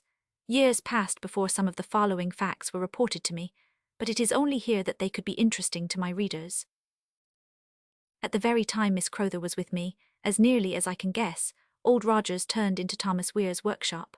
The usual on the present occasion somewhat melancholy greetings having passed between them, Old Rogers said, "Don't you think, Mr. Weir, there's summat the matter, why, parson?" "Overworked," returned Weir. "He's lost two, ye see, and had to see them both safe over, as I may say, within the same day. He's got a bad cold, I am sorry to hear, besides. Have ye heard of him today?" Yes, he's badly and in bed, but that's not what I mean. There's summat on his mind," said Old Rogers. "Well, I don't think it's for you or me to meddle with parson's mind," returned Weir. "I'm not so sure o' that," persisted Rogers. "But if I had thought, Mr. Weir, as how you would be ready to take me up short for mentioning of the thing, I wouldn't ha' opened my mouth to you about parson, leastways in that way I mean." "But what way do you mean, Old Rogers?" "Why, about his innards, you know." "I am no nearer your meaning yet." "Well, Mr. Weir, you and me's two old fellows, no leastways I'm a deal older than you, but that doesn't signify to what I want to say." And here Old Rogers stuck fast according to Weir's story. "It don't seem easy to say no how, Old Rogers," said Weir. "Well, it ain't, so I must just let it go by the run, and hope the parson Hull never know would forgive me if he 999. Well then, what is it?" "It's my opinion that parson o' RCUC, we knows about it, Mr. Weir, though we're not gentlefolks, leastways I am none." "Now what do you mean, Old Rogers?" "Well, I means thesis how parson's in love, There, that's paid out. Suppose he was, I don't see yet what business that is of yours or mine either. Well, I do, it'd go to Davy Jones for that man. A heathenish expression, perhaps, but Weir assured me with much amusement in his tone that those were the very words old Rogers used. Leaving the expression aside, will the reader think for a moment on the old man's reasoning? My condition was his business, for he was ready to die for me. Ah, love does indeed make us all each other's keeper, just as we were intended to be. But what can we do? Returned Weir. Perhaps he was the less inclined to listen to the old man, that he was busy with a coffin for his daughter, who was lying dead down the street. And so my poor affairs were talked of over the coffin planks. Well, well, it was no bad omen.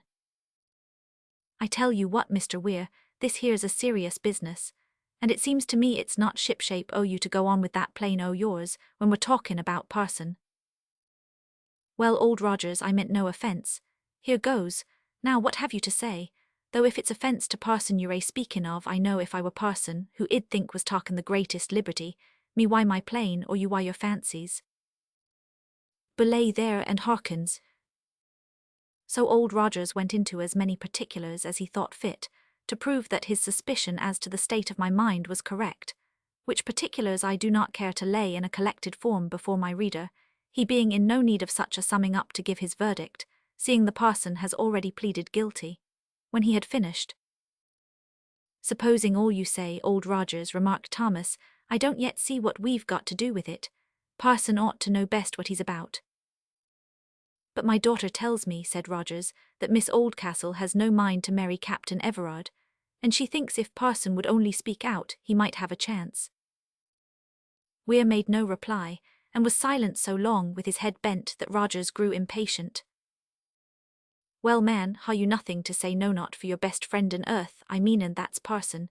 It may seem a small matter to you, but it's no small matter to parson."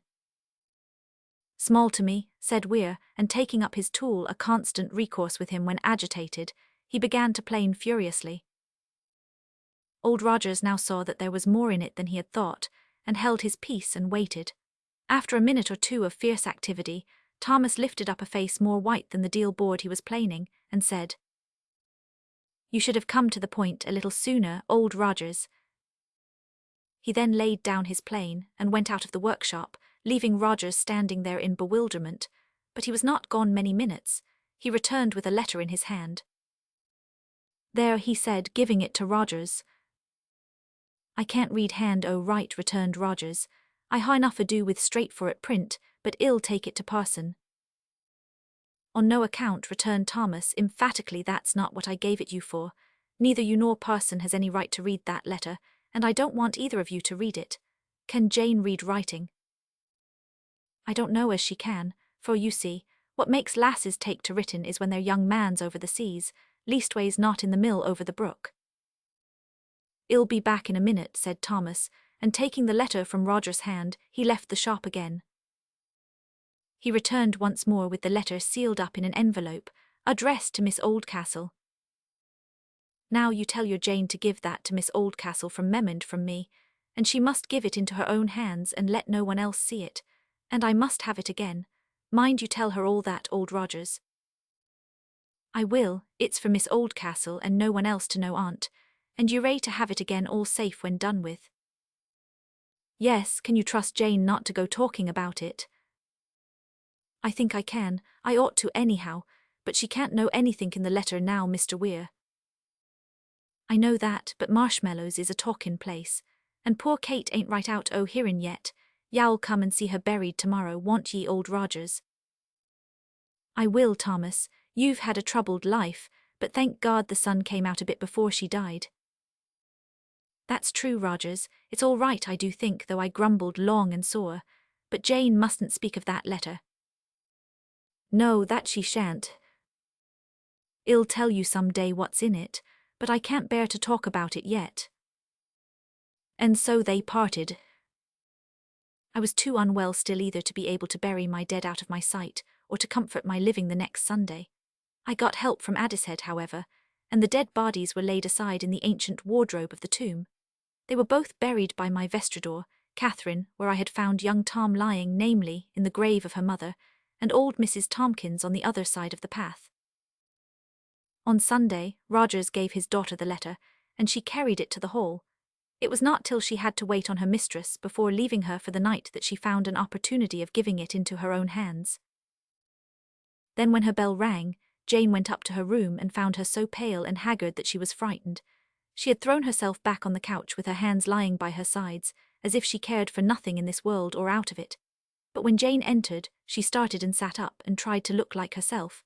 Her face, however, was so pitiful that honest-hearted Jane could not help crying, upon which the responsive sisterhood overcame the proud lady, and she cried too. Jane had all but forgotten the letter, of the import of which she had no idea, for her father had taken care to rouse no suspicions in her mind. But when she saw her cry, the longing to give her something, which comes to us all when we witness trouble for giving, seems to mean everything, brought to her mind the letter she had undertaken to deliver to her. Now she had no notion, as I have said, that the letter had anything to do with her present perplexity, but she hoped it might divert her thoughts for a moment, which is all that love at a distance can look for sometimes. "Here is a letter," said Jane, "that Mr. Weir the carpenter gave to my father to give to me to bring to you, miss." "What is it about, Jane?" she asked listlessly. Then a sudden flash broke from her eyes, and she held out her hand eagerly to take it. She opened it and read it with changing colour, but when she had finished it, her cheeks were crimson, and her eyes glowing like fire. "The wretch," she said, and threw the letter from her into the middle of the floor. Jane, who remembered the injunctions of her father as to the safety and return of the letter, stooped to pick it up, but had hardly raised herself when the door opened, and in came Mrs. Oldcastle. The moment she saw her mother, Ethelwyn rose and, advancing to meet her, said, "Mother, I will not marry that man. You may do what you please with me, but I will not." "Heyo!" exclaimed Mrs. Oldcastle with spread nostrils, and turning suddenly upon Jane, snatched the letter out of her hand. She opened and read it, her face getting more still and stony as she read. Miss Oldcastle stood and looked at her mother with cheeks now pale but with still flashing eyes. The moment her mother had finished the letter, she walked swiftly to the fire, tearing the letter as she went, and thrust it between the bars, pushing it in fiercely with the poker and muttering, "A vile forgery of those low Chartist wretches, as if he would ever have looked at one of their women, a low conspiracy to get money from a gentleman in his honourable position." And for the first time since she went to the hall, Jane said, there was colour in that dead white face. She turned once more, fiercer than ever, upon Jane, and in a tone of rage under powerful repression began, "You leave the house this instant." The last two words, notwithstanding her self-command, rose to a scream, and she came from the fire towards Jane, who stood trembling near the door, with such an expression on her countenance that absolute fear drove her from the room before she knew what she was about. The locking of the door behind her let her know that she had abandoned her young mistress to the madness of her mother's evil temper and disposition, but it was too late. She lingered by the door and listened, but beyond an occasional hoarse tone of suppressed energy, she heard nothing.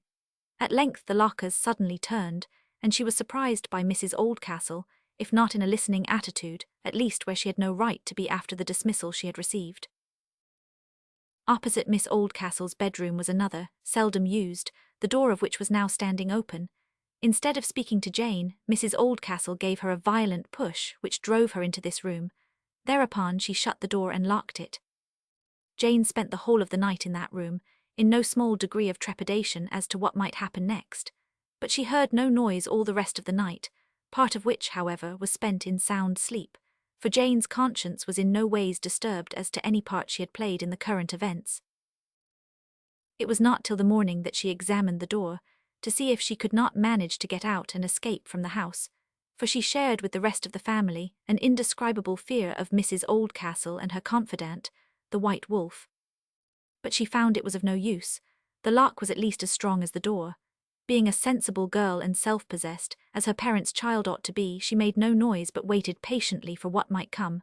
At length, hearing a step in the passage, she tapped gently at the door and called, "Who's there?" The cook's voice answered. "Let me out," said Jane. "The door's locked." The cook tried, but found there was no key. Jane told her how she came there, and the cook promised to get her out as soon as she could. Meantime, all she could do for her was to hand her a loaf of bread on a stick from the next window. It had been long dark before someone unlocked the door and left her at liberty to go where she pleased, of which she did not fail to make immediate use. Unable to find her young mistress, she packed her box and, leaving it behind her, escaped to her father. As soon as she had told him the story, he came straight to me. As I sat in my study in the twilight of that same day, the door was hurriedly opened, and Judy entered. She looked about the room with a quick glance to see that we were alone, then caught my hand in both of hers and burst out crying. "Why, Judy," I said, "what is the matter?" But the sobs would not allow her to answer. I was too frightened to put any more questions, and so stood silent me chest, feeling like an empty tomb that waited for death to fill it. At length, with a strong effort, she checked the succession of her sobs and spoke. "They are killing Auntie. She looks like a ghost already," said the child, again bursting into tears. "Tell me, Judy, what can I do for her?" "You must find out, Mr. Walton. If you loved her as much as I do, you would find out what to do." "But she will not let me do anything for her." "Yes, she will. She says you promised to help her some day." "Did she send you then?" "No, she did not send me." "Then what can I do?" "Oh, you exact people. You must have everything square and in print before you move. If it had been me now, wouldn't I have been off like a shot? Do get your hat, Mr. Walton." "Come then, Judy, I will go at once. Shall I see her?" And every vein throbbed at the thought of rescuing her from her persecutors, though I had not yet the smallest idea how it was to be effected. "We will talk about that as we go," said Judy authoritatively. In a moment more we were in the open air. It was a still night with an odour of damp earth and a hint of green buds in it. A pale half-moon hung in the sky, now and then hidden by the clouds that swept across it, for there was wind in the heavens, though upon earth all was still. I offered Judy my arm, but she took my hand, and we walked on without a word till we had got through the village and out upon the road. "Now, Judy," I said at last, "tell me what they are doing to your aunt." "I don't know what they are doing, but I am sure she will die." "Is she ill?" "She is as white as a sheet and will not leave her room. Granny must have frightened her dreadfully. Everybody is frightened at her but me, and I begin to be frightened too. And what will become of Auntie then?" "But what can her mother do to her?" "I don't know. I think it is her determination to have her own way that makes Auntie afraid she will get it somehow, and she says now she will rather die than marry Captain Everard. Then there is no one allowed to wait on her but Sarah, and I know the very sight of her is enough to turn Auntie sick almost. What has become of Jane I don't know. I haven't seen her all day, and the servants are whispering together more than usual. Auntie can't eat what Sarah brings her, I am sure, else I should almost fancy she was starving herself to death to keep clear of that Captain Everard." "Is he still at the Hall?" "Yes, but I don't think it is altogether his fault. Granny won't let him go. I don't believe he knows how determined Auntie is not to marry him. Only, to be sure, though Granny never lets her have more than 5 shillings in her pocket at a time, she will be worth something when she is married." "Nothing can make her worth more than she is, Judy," I said, perhaps with some discontent in my tone. "That's as you and I think, Mr. Walton, not as Granny and the Captain think at all. I dare say he would not care much more than Granny whether she was willing or not, so long as she married him. But, Judy, we must have some plan laid before we reach the Hall, else my coming will be of no use." "Of course, I know how much I can do, and you must arrange the rest with her. I will take you to the little room upstairs, we call it the Octagon, that you know is just under Auntie's room. They will be at dinner with Captain and Granny. I will leave you there, and tell Auntie that you want to see her." "But, Judy—" "Don't you want to see her, Mr. Walton?" "Yes, I do, more than you can think." "Then I will tell her so." "But will she come to me?" "I don't know, we have to find that out." "Very well, I leave myself in your hands." I was now perfectly collected. All my dubitation and distress were gone, for I had something to do, although what I could not yet tell. That she did not love Captain Everard was plain, and that she had as yet resisted her mother was also plain, though it was not equally certain that she would, if left at her mercy, go on to resist her. This was what I hoped to strengthen her to do. I saw nothing more within my reach as yet. But from what I knew of Miss Oldcastle, I saw plainly enough that no greater good could be done for her than this enabling to resistance. Self-assertion was so foreign to her nature that it needed a sense of duty to rouse her even to self-defense. As I have said before, she was clad in the mail of endurance, but was utterly without weapons. And there was a danger of her conduct, and then of her mind giving way at last, from the gradual inroads of weakness upon the thews which she left unexercised. In respect of this, I prayed heartily that I might help her. Judy and I scarcely spoke to each other from the moment we entered the gate, till I found myself at a side door which I had never observed till now. It was fastened, and Judy told me to wait till she went in and opened it. The moon was now quite obscured, and I was under no apprehension of discovery. While I stood there, I could not help thinking of Dr. Duncan's story, and reflecting that the daughter was now returning the kindness shown to the mother. I had not to wait long before the door opened behind me noiselessly, and I stepped into the dark house.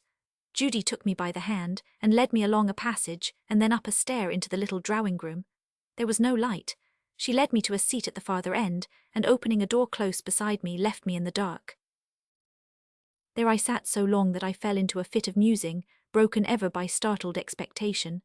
Castle after castle I built up, castle after castle fell to pieces in my hands, still she did not come. At length I got so restless and excited that only the darkness kept me from starting up and pacing the room.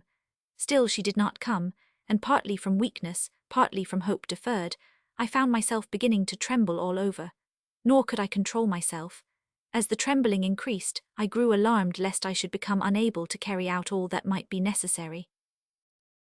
Suddenly from out of the dark a hand settled on my arm. I looked up and could just see the whiteness of a face.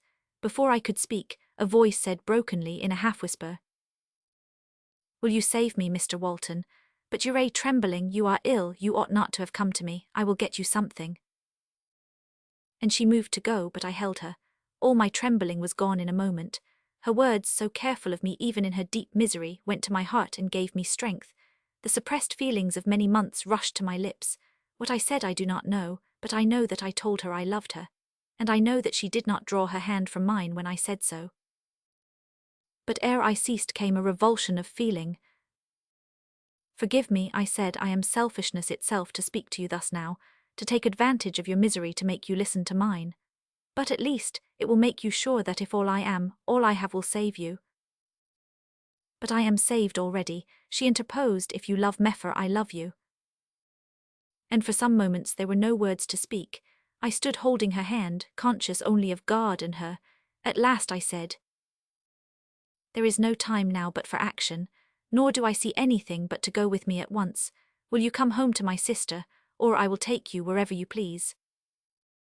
"I will go with you anywhere you think best, only take me away."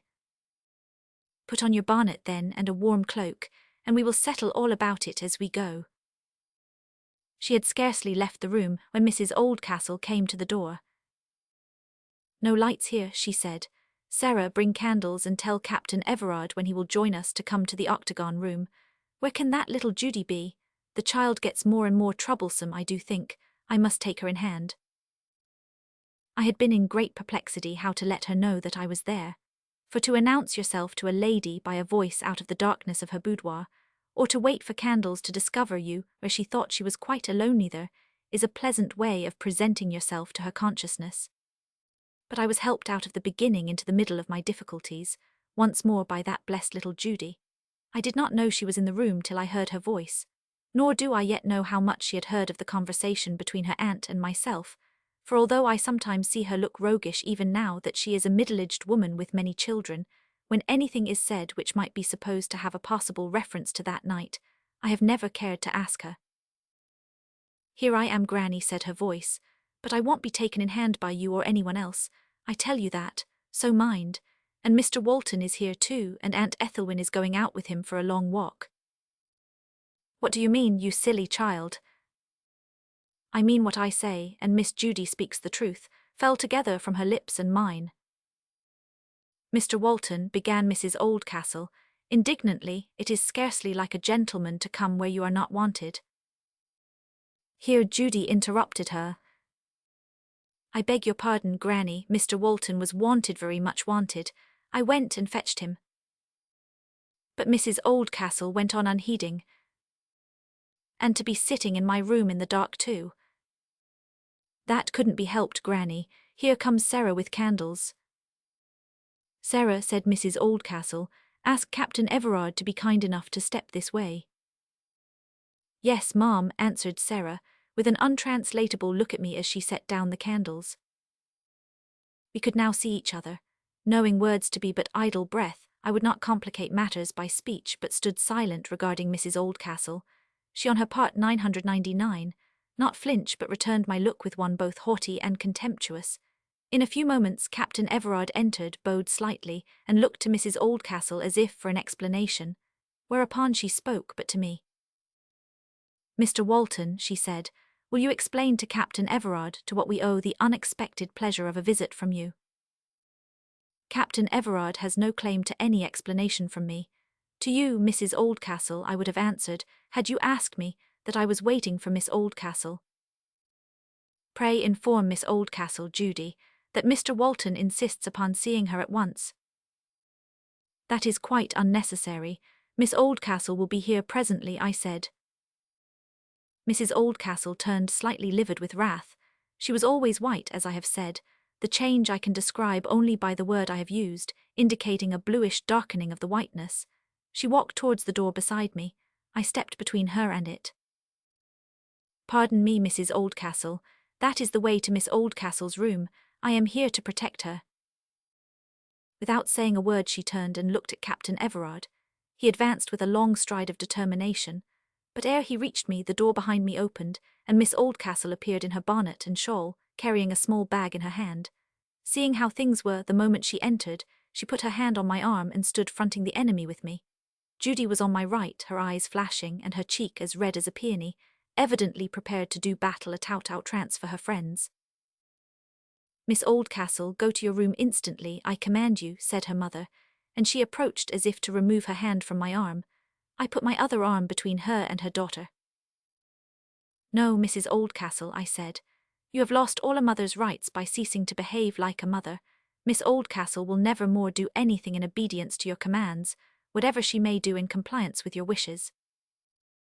Allow me to remark, said Captain Everard with attempted nonchalance, that is strange doctrine for your cloth. So much the worse for my cloth, then, I answered, and the better for yours if it leads you to act more honourably. Still keeping himself entrenched in the affectation of a supercilious indifference, he smiled haughtily, and gave a look of dramatic appeal to Mrs. Oldcastle. At least, said that lady, do not disgrace yourself, Ethelwyn, by leaving the house in this unaccountable manner at night and on foot. If you will leave the protection of your mother's roof, wait at least till tomorrow. I would rather spend the night in the open air than pass another under your roof, mother. You have been a strange mother to mean Dorothy too. At least do not put your character in question by going in this unmaidenly fashion. People will talk to your prejudice and Mr. Walton's too. Ethelwyn smiled. She was now as collected as I was, seeming to have cast off all her weakness. My heart was uplifted more than I can say. She knew her mother too well to be caught by the change in her tone. I had not hitherto interrupted her once when she took the answer upon herself, for she was not one to be checked when she chose to speak. But now she answered nothing, only looked at me, and I understood her, of course. They will hardly have time to do so, I trust, before it will be out of their power. It rests with Miss Oldcastle herself to say when that shall be. As if she had never suspected that such was the result of her scheming, Mrs. Oldcastle's demeanour changed utterly. The form of her visage was altered. She made a spring at her daughter and seized her by the arm. Then I forbid it, she screamed, and I will be obeyed. I stand on my rights. Go to your room, you minx. There is no law human or divine to prevent her from marrying whom she will. How old are you, Ethelwyn? I thought it better to seem even cooler than I was. 27, answered Miss Oldcastle. Is it possible you can be so foolish, Mrs. Oldcastle, as to think you have the slightest hold on your daughter's freedom? Let her arm go. But she kept her grasp. You hurt me, mother, said Miss Oldcastle. Hurt you, you smooth-faced hypocrite, I will hurt you then. But I took Mrs. Oldcastle's arm in my hand, and she let go her hold. "How dare you touch a woman," she said, "because she has so far ceased to be a woman as to torture her own daughter." Here Captain Everard stepped forward, saying, "The Riot Act ought to be read, I think. It is time for the military to interfere." "Well put, Captain Everard," I said. "Our side will disperse if you will only leave room for us to go. Possibly I may have something to say in the matter." "Say on." "This lady has jilted me." "Have you, Ethelwyn?" "I have not." "Then, Captain Everard, you lie." "You dare to tell me so?" And he strode a pace nearer. "It needs no daring. I know you too well, and so does another who trusted you and found you false as hell." "You presume on your cloth," but he said, lifting his hand. "You may strike me, presuming on my cloth," I answered, "and I will not return your blow. Insult me as you will, and I will bear it. Call me coward, and I will say nothing. But lay one hand on me to prevent me from doing my duty, and I knock you down or find you more of a man than I take you for." It was either conscience or something not so good that made a coward of him. He turned on his heel. "I really am not sufficiently interested in the affair to oppose you. You may take the girl from me. Both your cloth and the presence of ladies protect your insolence. I do not like brawling where one cannot fight. You shall hear from me before long, Mr. Walton." "No, Captain Everard, I shall not hear from you. You know you dare not write to me. I know that of you which, even on the code of the duellist, would justify any gentleman in refusing to meet you. Stand out of my way." I advanced with Miss Oldcastle on my arm. He drew back, and we left the room. As we reached the door, Judy bounded after us, threw her arms round her aunt's neck, then round mine, kissing us both, and returned to her place on the sofa. Mrs. Oldcastle gave a scream and sunk fainting on a chair. It was a last effort to detain her daughter and gain time. Miss Oldcastle would have returned, but I would not permit her. "No," I said, "she will be better without you. Judy, ring the bell for Sarah." "How dare you give orders in my house?" exclaimed Mrs. Oldcastle, sitting bolt upright in the chair and shaking her fist at us. Then, assuming the heroic, she added, "From this moment she is no daughter of mine. Nor can you touch one farthing of her money, sir. You have married a beggar after all, and that y'all both know before long." "Thy money perish with thee," I said, and repented the moment I had said it. It sounded like an imprecation, and I know I had no correspondent feeling, for after all she was the mother of my Ethelwyn. But the allusion to money made me so indignant that the words burst from me ere I could consider their import. The cool wind greeted us like the breath of God, as we left the house and closed the door behind us. The moon was shining from the edge of a vaporous mountain, which gradually drew away from her, leaving her alone in the midst of a lake of blue. But we had not gone many paces from the house when Miss Oldcastle began to tremble violently, and could scarcely get along with all the help I could give her. Nor, for the space of 6 weeks, did one word pass between us about the painful occurrences of that evening. For all that time she was quite unable to bear it. When we managed at last to reach the vicarage, I gave her in charge to my sister, with instructions to help her to bed at once, while I went for Dr. Duncan. I found the old man seated at his dinner, which he left immediately when he heard that Miss Oldcastle needed his help. In a few words I told him, as we went, the story of what had befallen at the Hall, to which he listened with the interest of a boy reading a romance, asking 20 questions about the particulars which I hurried over. Then he shook me warmly by the hand, saying, "You have fairly won her, Walton, and I am as glad of it as I could be of anything I can think of. She is well worth all you must have suffered. This will at length remove the curse from that wretched family. You have saved her from perhaps even a worse fate than her sisters." "I fear she will be ill, though," I said, "after all that she has gone through." But I did not even suspect how ill she would be. As soon as I heard Dr. Duncan's opinion of her, which was not very definite, a great fear seized upon me that I was destined to lose her after all. This fear, however, terrible as it was, did not torture me like the fear that had preceded it. I could oftener feel able to say, "Thy will be done," than I could before. Dr. Duncan was hardly out of the house when old Rogers arrived, and was shown into the study. He looked excited. I allowed him to tell out his story, which was his daughter's, of course, without interruption. He ended by saying, Now, sir, you really must do summat. This won't do in a Christian country. We ain't aboard ship here with a nor'easter a walk in the quarter-deck. There's no occasion, my dear old fellow, to do anything. He was taken aback. Well, I don't understand you, Mr. Walton. You're the last man I'd have expected to hear argufy for faith without works. It's right to trust in God, but if you don't stand to your halyards, your craft misstays, and your faith be blown out of the bolt ropes in the turn of a marlinspike. I suspect there was some confusion in the figure, but the old man's meaning was plain enough, nor would I keep him in a moment more of suspense. Miss Oldcastle is in the house, Old Rogers, I said. What house, sir? Returned the old man, his grey eyes opening wider as he spoke. This house, to be sure. I shall never forget the look the old man cast upwards, or the reality given to it by the ordinarily odd sailor fashion of pulling his forelock, as he returned inward, thanks to the Father of all for his kindness to his friend. And never in my now wide circle of readers shall I find one, the most educated and responsive, who will listen to my story with a more gracious interest than that old man showed as I recounted to him the adventures of the evening. There were few to whom I could have told them. To Old Rogers I felt that it was right and natural and dignified to tell the story even of my love's victory. How then am I able to tell it to the world as now? I can easily explain the seeming inconsistency. It is not merely that I am speaking, as I have said before, from behind a screen, or as clothed in the coat of darkness of an anonymous writer, but I find that, as I come nearer and nearer to the invisible world, all my brothers and sisters grow dearer and dearer to me. I feel towards them more and more as the children of my Father in heaven, and although some of them are good children and some naughty children, some very lovable and some hard to love, yet I never feel that they are below me, or unfit to listen to the story even of my love if they only care to listen. And if they do not care, there is no harm done, except they read it.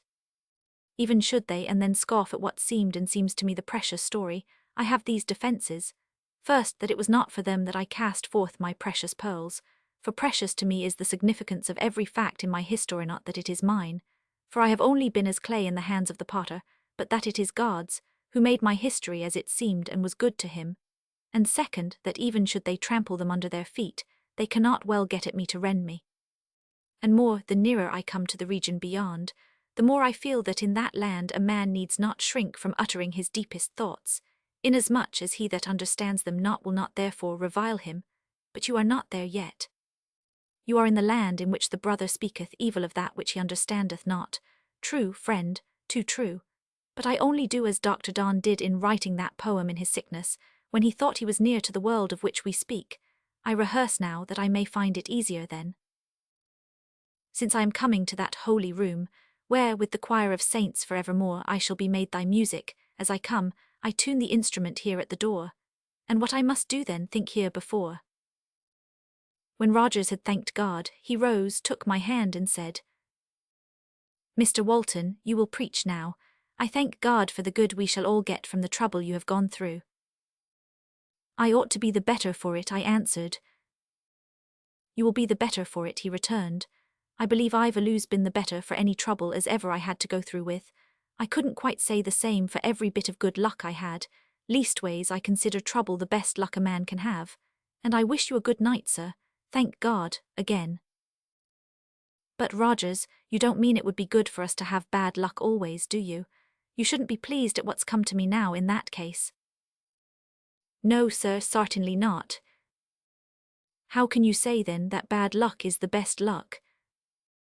I mean the bad luck that comes to us, not the bad luck that doesn't come. But you're right, sir. Good luck or bad luck's both best when he sends as he alludes does. In fact, sir, there is no bad luck but what comes out o' the man hisself. The rest's all good. But whether it was the consequence of a reaction from the mental strain I had suffered, or the depressing effect of Miss Oldcastle's illness coming so close upon the joy of winning her, or that I was more careless and less anxious to do my duty than I ought to have been, I greatly fear that Old Rogers must have been painfully disappointed in the sermons, which I did preach for several of the following Sundays. He never even hinted at such a fact, but I felt it much myself. A man has often to be humbled through failure, especially after success. I do not clearly know how my failures worked upon me, but I think a man may sometimes get spiritual good without being conscious of the point of its arrival, or being able to trace the process by which it was wrought in him. I believe that my failures did work some humility in me, and a certain carelessness of outward success even in spiritual matters, so far as the success affected me, provided only the will of God was done in the dishonor of my weakness. And I think, but I am not sure, that soon after I approached this condition of mind, I began to preach better. But still, I found for some time that however much the subject of my sermon interested me in my study, or in the church or vestry on the Saturday evening, nay, even although my heart was full of fervour during the prayers and lessons, no sooner had I begun to speak than the glow died out of the sky of my thoughts, a dull clearness of the intellectual faculties took its place, and I was painfully aware that what I could speak without being moved myself was not the most likely utterance to move the feelings of those who only listened. Still, a man may occasionally be used by the Spirit of God as the inglorious trumpet of a prophecy, instead of being inspired with the life of the word, and hence speaking out of a full heart in testimony of that which he hath known and seen.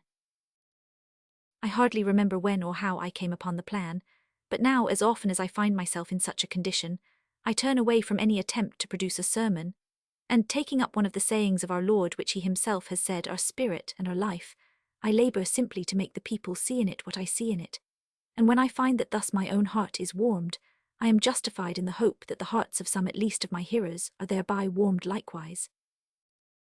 But no doubt the fact that the life of Miss Oldcastle seemed to tremble in the balance had something to do with those results of which I may have already said too much. My design had been to go at once to London and make preparation for as early a wedding as she would consent to, but the very day after I brought her home, life and not marriage was the question. Dr. Duncan looked very grave, and although he gave me all the encouragement he could, all his encouragement did not amount to much. There was such a lack of vitality about her. The treatment to which she had been for so long a time subjected had depressed her, till life was nearly quenched from lack of hope.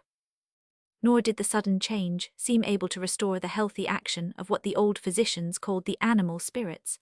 Possibly the strong reaction paralyzed their channels, and thus prevented her gladness from reaching her physical nature so as to operate on its health.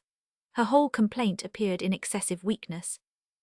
Finding that she fainted after every little excitement, I left her for 4 weeks entirely to my sister and Dr. Duncan, during which time she never saw me, and it was long before I could venture to stay in her room more than a minute or two. But as the summer approached, she began to show signs of reviving life, and by the end of May was able to be wheeled into the garden in a chair.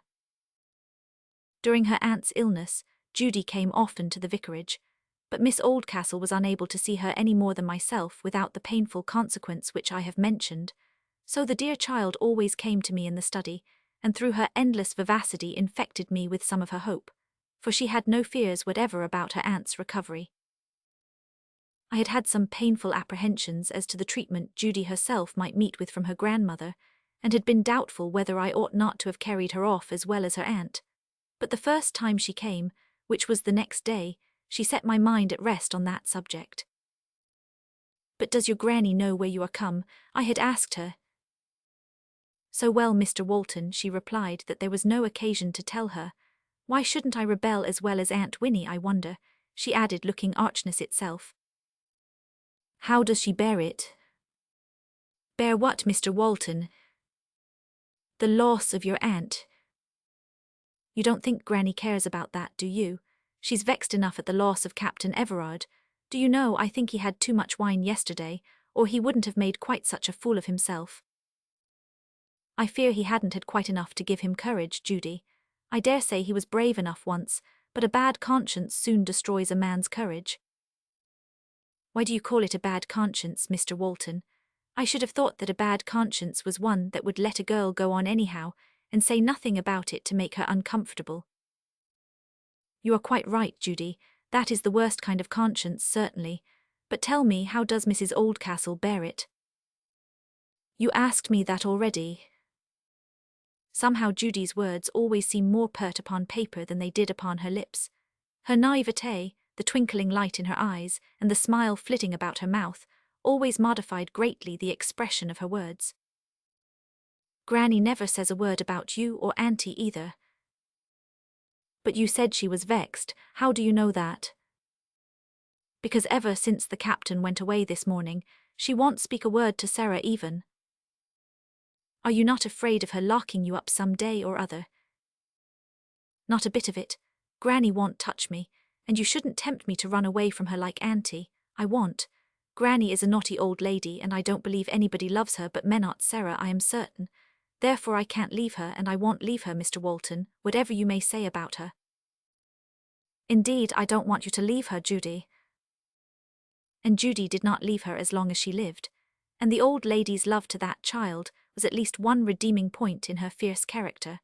No one can tell how mucken good it may have done her before she died though, but a few years passed before her soul was required of her. Before that time came, however, a quarrel took place between her and Sarah, which quarrel I incline to regard as a hopeful sign. And to this day Judy has never heard how her old granny treated her mother. When she learns it now from these pages, I think she will be glad that she did not know it before her death. The old lady would see neither doctor nor parson, nor would she hear of sending for her daughter. The only sign of softening that she gave was that once she folded her granddaughter in her arms and wept long and bitterly.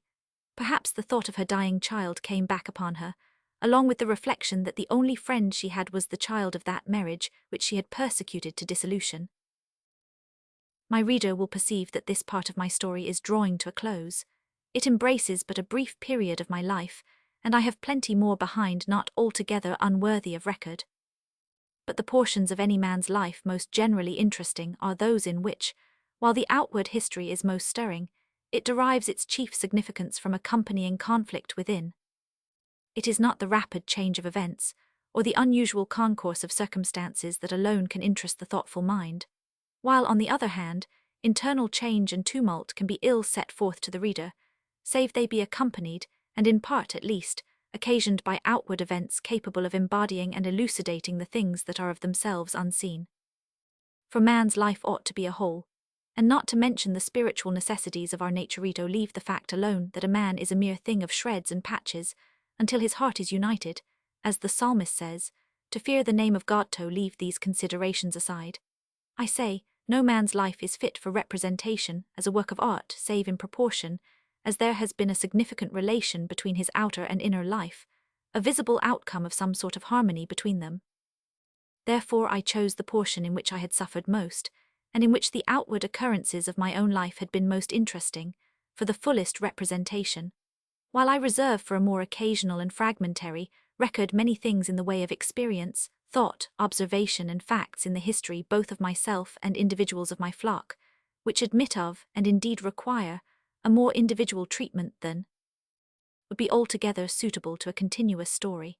But before I close this part of my communications with those whom I count my friends, for till they assure me of the contrary I mean to flatter myself with considering my readers generally as such, I must gather up the ends of my thread, and dispose them in such a manner that they shall neither hang too loose, nor yet refuse length enough for what my friend Rogers would call splicing. It was yet summer when Miss Oldcastle and I were married. It was to me a day awful in its gladness. She was now quite well, and no shadow hung upon her half-moon forehead. We went for a fortnight into Wales, and then returned to the vicarage and the duties of the parish, in which my wife was quite ready to assist me.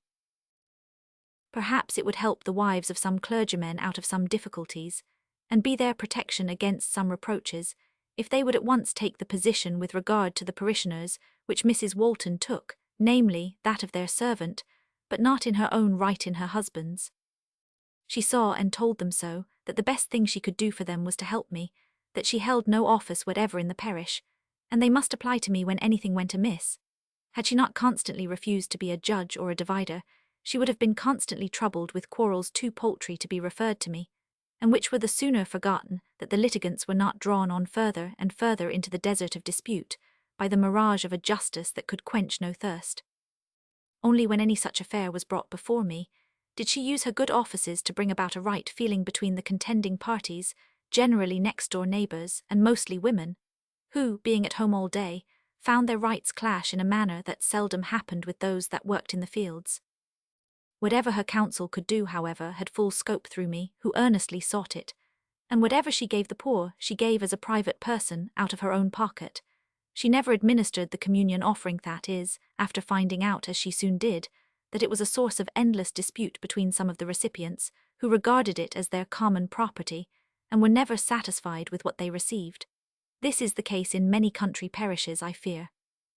As soon as I came to know it, I simply told the recipients that, although the communion offering belonged to them, yet the distribution of it rested entirely with me, and that I would distribute it neither according to their fancied merits nor the degree of friendship I felt for them, but according to the best judgment I could form as to their necessities, and if any of them thought these were underrated, they were quite at liberty to make a fresh representation of them to me. But that I, who knew more about their neighbours than it was likely they did, and was not prejudiced by the personal regards which they could hardly fail to be influenced by, was more likely than they were to arrive at an equitable distribution of the money upon my principles if not on theirs.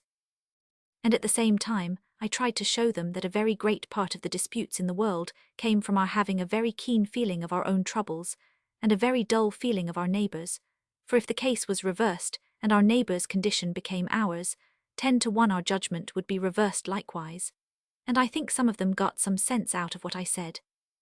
But I ever found the great difficulty in my dealing with my people to be the preservation of the authority which was needful for service. For when the elder served the younger, and in many cases, it is not age that determines seniority. They must not forget that, without which the service they offer will fail to be received as such by those to whom it is offered. At the same time they must ever take heed that their claim to authority be founded on the truth, and not on ecclesiastical or social position. Their standing in the church accredits their offer of service. The service itself can only be accredited by the truth and the Lord of truth, who is the servant of all. But it cost both me and my wife some time and some suffering before we learned how to deport ourselves in these respects. In the same manner she avoided the too near, because unprofitable, approaches of a portion of the richer part of the community. For from her probable position in time to come, rather than her position in time past, many of the fashionable people in the county began to call upon her in no small degree to her annoyance, simply from the fact that she and they had so little in common. So while she performed all towards them that etiquette demanded, she excused herself from the closer intimacy which some of them courted, on the ground of the many duties which naturally fell to the parson's wife in a country parish like ours. And I am sure that long before we had gained the footing we now have, we had begun to reap the benefits of this mode of regarding our duty in the parish as one, springing from the same source, and tending to the same end. The parson's wife who takes to herself authority in virtue of her position, and the parson's wife who disclaims all connection with the professional work of her husband, are equally out of place in being parsons' wives. The one who refuses to serve denies her greatest privilege. The one who will be a mistress receives the greater condemnation. When the wife is one with her husband, and the husband is worthy, the position will soon reveal itself. But there cannot be many clergymen's wives amongst my readers, and I may have occupied more space than reasonable with this large discourse. I apologize, and, there is room to fear, go on to do the same again. As I write I am seated in that little octagonal room overlooking the quarry, with its green lining of trees, and its deep central well. It is my study now. My wife is not yet too old to prefer the little room in which she thought and suffered so much, to every other, although the stair that leads to it is high and steep. Nor do I object to her preference because there is no ready way to reach it save through this. I see her the oftener, and although I do not like anyone to look over my shoulder while I write, it disconcerts me somehow at the moment the sheet is finished and flung on the heap. It is her property as the print, reader, is yours. I hear her step overhead now. She is opening her window. Now I hear her door close, and now her foot is on the stair. Come in, love. I have just finished another sheet. There it is. What shall I end the book with? What shall I tell the friends with whom I have been conversing so often and so long for the last thing ere for a little while I bid them good-bye? And Ethelwyn bends her smooth forehead, for she has a smooth forehead still, although the hair that crowns it is almost white over the last few sheets. And while she reads, I will tell those who will read, one of the good things that come of being married. It is that there is one face upon which the changes come without your seeing them, or rather, there is one face which you can still see the same through all the shadows which years have gathered and heaped upon it. No, stay, I have got a better way of putting it still. There is one face whose final beauty you can see the mere clearly as the bloom of youth departs, and the loveliness of wisdom and the beauty of holiness take its place. For in it you behold all that you loved before, veiled, it is true, but glowing with gathered brilliance under the veil. Stop one moment, my dear, from which it will one day shine out like the moon from under a cloud, when a stream of the upper air floats it from off her face. Now, Ethelwyn, I am ready. What shall I write about next? I don't think you have told them anywhere about Tom. No more I have. I meant to do so, but I am ashamed of it. The more reason to tell it. You are quite right. I will go on with it at once, but you must not stand there behind me. When I was a child, I could always confess best when I hid my face with my hands. Besides, said Ethelwyn, without seeming to hear what I said, I do not want to have people saying that the vicar has made himself out so good that nobody can believe in him. That would be a great fault in my book, Ethelwyn. What does it come from in me? Let me see. I do not think I want to appear better than I am, but it sounds hypocritical to make merely general confessions, and it is indecorous to make particular ones. Besides, I doubt if it is good to write much about bad things even in the way of confession. Well, never mind justifying it, said Ethelwyn. I don't want any justification, but here is a chance for you. The story will, I think, do good and not harm. You had better tell it, I do think. So if you are inclined, I will go away at once and let you go on without interruption. You will have it finished before dinner, and Tom is coming, and you can tell him what you have done. So, reader, now my wife has left me, I will begin. It shall not be a long story. As soon as my wife and I had settled down at home, and I had begun to arrange my work again, it came to my mind that for a long time I had been doing very little for Tom Weir. I could not blame myself much for this, and I was pretty sure neither he nor his father blamed me at all. But I now saw that it was time we should recommence something definite in the way of study. When he came to my house the next morning, and I proceeded to acquaint myself with what he had been doing, I found to my great pleasure that he had made very considerable progress both in Latin and mathematics, and I resolved that I would now push him a little. I found this only brought out his mettle, and his progress, as it seemed to me, was extraordinary. Nor was this all. There were such growing signs of goodness, in addition to the uprightness which had first led to our acquaintance, that although I carefully abstained from making the suggestion to him, I was more than pleased when I discovered, from some remark he made, that he would gladly give himself to the service of the church. At the same time, I felt compelled to be the more cautious in anything I said, from the fact that the prospect of the social elevation which would be involved in the change might be a temptation to him, as no doubt it has been to many a man of humble birth. However, as I continued to observe him closely, my conviction was deepened that he was rarely fitted for ministering to his fellows, and soon it came to speech between his father and me, when I found that Thomas, so far from being unfavourably inclined to the proposal, was prepared to spend the few savings of his careful life upon his education. To this, however, I could not listen, because there was his daughter Mary, who was very delicate, and his grandchild too, for whom he ought to make what little provision he could. I therefore took the matter in my own hands, and by means of a judicious combination of experience and what money I could spare, I managed, at less expense than most parents suppose to be unavoidable, to maintain my young friend at Oxford till such time as he gained a fellowship.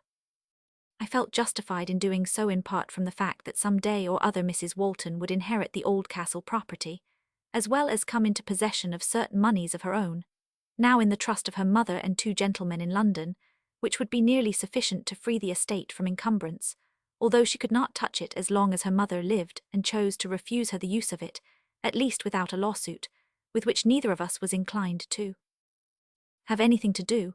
But I did not lose a penny by the affair, for of the very first money Tom received after he had got his fellowship, he brought the half to me, and continued to do so until he had repaid me every shilling I had spent upon him. As soon as he was in deacon's orders, he came to assist me for a while as curate, and I found him a great help and comfort. He occupied the large room over his father's shop, which had been his grandfather's. He had been dead for some years. I was now engaged on a work which I had been contemplating for a long time, upon the development of the love of nature as shown in the earlier literature of the Jews and Greeks, through that of the Romans, Italians, and other nations, with the Anglo-Saxon for a fresh starting point, into its latest forms in Gray, Thomson, Cowper, Crabbe, Wordsworth, Keats, and Tennyson, and Tom supplied me with much of the time which I bestowed upon this object, and I was really grateful to him. But in looking back, and trying to account to myself for the snare into which I fell, I see plainly enough that I thought too much of what I had done for Tom, and too little of the honor God had done me in allowing me to help Tom. I took the high days thrown over him, not consciously, I believe, but still with a contemptible condescension, not of manner but of heart, so delicately refined by the innate sophistry of my selfishness, that the better nature in me called it only fatherly friendship, and did not recognize it as that abominable thing so favored of all those that especially worship themselves. But I abuse my fault instead of confessing it. One evening, a gentle tap came to my door, and Tom entered. He looked pale and anxious, and there was an uncertainty about his motions which I could not understand. "What is the matter, Tom?" I asked. "I wanted to say something to you, sir," answered Tom. "Say on," I returned cheerily. "It is not so easy to say, sir," rejoined Tom with a faint smile. "Miss Walton, sir." "Well, what of her? There's nothing happened to her. She was here a few minutes ago, now I think of it." Here a suspicion of the truth flashed on me, and struck me dumb. I am now covered with shame to think how, when the thing approached myself on that side, it swept away for the moment all my fine theories about the equality of men in Christ their head. How could Tom Weir, whose father was a joiner, who had been a lad in a London shop himself, dare to propose marrying my sister? Instead of thinking of what he really was, my regard rested upon this and that stage through which he had passed to reach his present condition. In fact, I regarded him rather as of my making than of God's. Perhaps it might do something to modify the scorn of all classes for those beneath them, to consider that by regarding others thus, they justify those above them in looking down upon them in their turn. In London shops, I am credibly informed, the young women who serve in the showrooms or behind the counters are called ladies, and talk of the girls who make up the articles for sale as persons. To the learned professions, however, the distinction between the shopwomen and milliners is, from their superior height, unrecognizable. While doctors and lawyers are again, I doubt not, masked by countesses and other blue-blooded realities, with the literary lions who roar at soirees and kettle-drums, or even with chiropodists and violin-players. But I am growing scornful at scorn, and forget that I too have been scornful. Brothers, sisters, all good men and true women, let the Master seat us where he will. Until he says, "Come up higher," let us sit at the foot of the board or stand behind, honored in waiting upon his guests. All that kind of thing is worth nothing in the kingdom, and nothing will be remembered of us but the Master's judgment. I have known a good churchwoman who would be sweet as a sister to the abject poor, but offensively condescending to a shopkeeper or a dissenter, exactly as if he was a pariah and she a Brahmin. I have known good people who were noble and generous towards their so-called inferiors, and full of the rights of the race until it touched their own family, and just no longer. Yea, I, who had talked like this for years, at once, when Tom Weir wanted to marry my sister, lost my faith in the broad lines of human distinction judged according to appearances in which I did not even believe, and judged not righteous judgment. For, reasoned the world in me, is it not too bad to drag your wife in for such an alliance? Has she not lowered herself enough already? Has she not married far below her accredited position in society? Will she not feel injured by your family if she see it capable of forming such a connection? What answer I returned to Tom I hardly know. I remember that the poor fellow's face fell, and that he murmured something which I did not heed. And then I found myself walking in the garden under the great cedar, having stepped out of the window almost unconsciously, and left Tom standing there alone. It was very good of him ever to forgive me. Wandering about in the garden, my wife saw me from her window, and met me as I turned a corner in the shrubbery. And now I am going to have my revenge upon her in a way she does not expect. For making me tell the story, I will tell her share in it. "What is the matter with you, Henry?" she asked. "Oh, not much," I answered, "only that Weir has been making me rather uncomfortable." "What has he been doing?" she inquired in some alarm. "It is not possible he has done anything wrong." My wife trusted him as much as I 999. "No," I answered, "not anything exactly wrong." "It must be very nearly wrong, Henry, to make you look so miserable." I began to feel ashamed and more uncomfortable. "He has been falling in love with Martha," I said, "and when I put one thing to another I fear he may have made her fall in love with him too." My wife laughed merrily. "Well, a wicked curate." "Well, but you know it is not exactly agreeable." "Why? You know why well enough. At least I am not going to take it for granted. Is he not a good man? Yes. Is he not a well-educated man? As well as myself for his years. Is he not clever?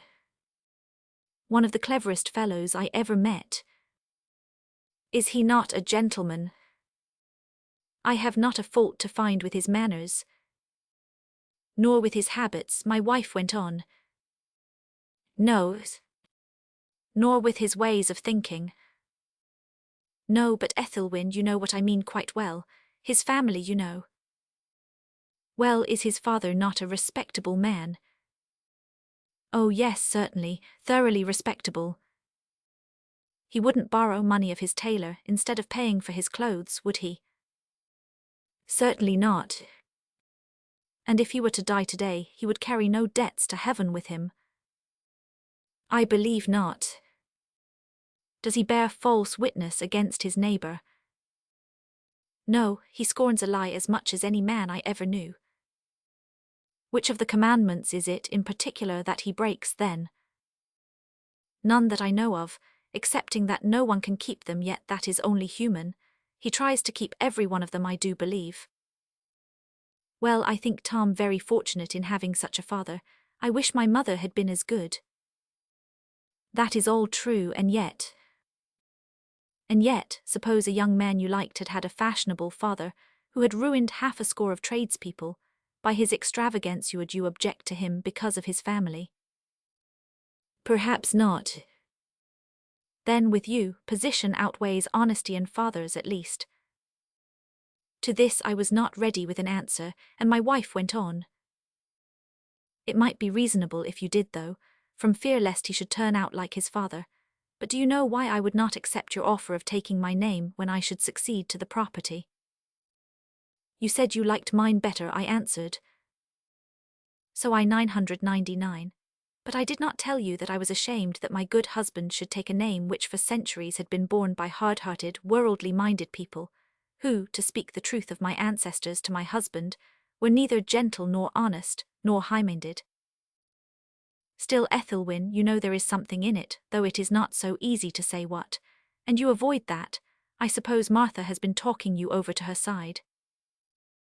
Harry, my wife said, with a shade of solemnity, I am almost ashamed of you for the first time, and I will punish you by telling you the truth. Do you think I had nothing of that sort to get over when I began to find that I was thinking a little more about you than was quite convenient under the circumstances? Your manners, dear Harry, though irreproachable, just had not the tone that I had been accustomed to. There was a diffidence about you also that did not at first advance you in my regard. Yes, yes, I answered, a little piqued, I dare say. I have no doubt you thought me a bore. Dear Harry, I beg your pardon, Whiffy, I know you didn't, but it is quite bad enough to have brought you down to my level without sinking you still lower. Now there you are wrong, Harry, and that is what I want to show you. I found that my love to you would not be satisfied with making an exception in your favour. I must see what force there really was in the notions I had been bred in. Ah, I said, I see. You looked for a principle in what you had thought was an exception. Yes, returned my wife, and I soon found one. And the next step was to throw away all false judgment in regard to such things, and so I can see more clearly than you into the right of the matter. Would you hesitate a moment between Tom Weir and the dissolute son of an earl, Harry? You know I would not. Well, just carry out the considerations that suggests, and you will find that where there is everything personally noble, pure, simple, and good, the lowliness of a man's birth is but an added honour to him, for it shows that his nobility is altogether from within him, and therefore is his own. It cannot then have been put on him by education or imitation, as many men's manners are, who wear their good breeding like their fine clothes, or as the Pharisee his prayers to be seen of men. But his sister... Harry, you were preaching last Sunday about the way God thinks of things, and you said that was the only true way of thinking about them. Would the Mary that poured the ointment on Jesus' head have refused to marry a good man, because he was the brother of that Mary who poured it on his feet? Have you thought what God would think of Tom for a husband to Martha? I did not answer, for conscience had begun to speak. When I lifted my eyes from the ground, Thinking Ethelwyn stood beside me, she was gone. I felt as if she were dead to punish me for my pride. But still I could not get over it, though I was ashamed to follow and find her. I went and got my hat instead and strolled out. What was it that drew me towards Thomas Weir's shop? I think it must have been incipient repentantia, feeling that I had wronged the man. But just as I turned the corner, and the smell of the wood reached me, the picture so often associated in my mind with such a scene of human labour rose before me. I saw the Lord of Life bending over his bench, fashioning some lowly utensil for some housewife of Nazareth, and he would receive payment for it too, for he at least could see no disgrace in the order of things that his Father had appointed. It is the vulgar mind that looks down on the earning and worships the inheriting of money. How infinitely more poetic is the belief that our Lord did his work like any other honest man, than that straining after his glorification in the early centuries of the Church, by the invention of fables even to the disgrace of his father. They say that Joseph was a bad carpenter, and our Lord had to work miracles to set the things right which he had made wrong. To such a class of mind as invented these fables do those belong who think they honour our Lord when they judge anything human too common or too unclean for him to have done. And the thought sprung up at once in my mind, if I ever see our Lord face to face, how shall I feel if he says to me, "Didst thou do well to murmur that thy sister espoused a certain man, for that in his youth he had earned his bread as I earned mine? Where was then thy right to say unto me, Lord, Lord?" I hurried into the workshop. "Has Tom told you about it?" I said. "Yes, sir, and I told him to mind what he was about, for he was not a gentleman and you was, sir."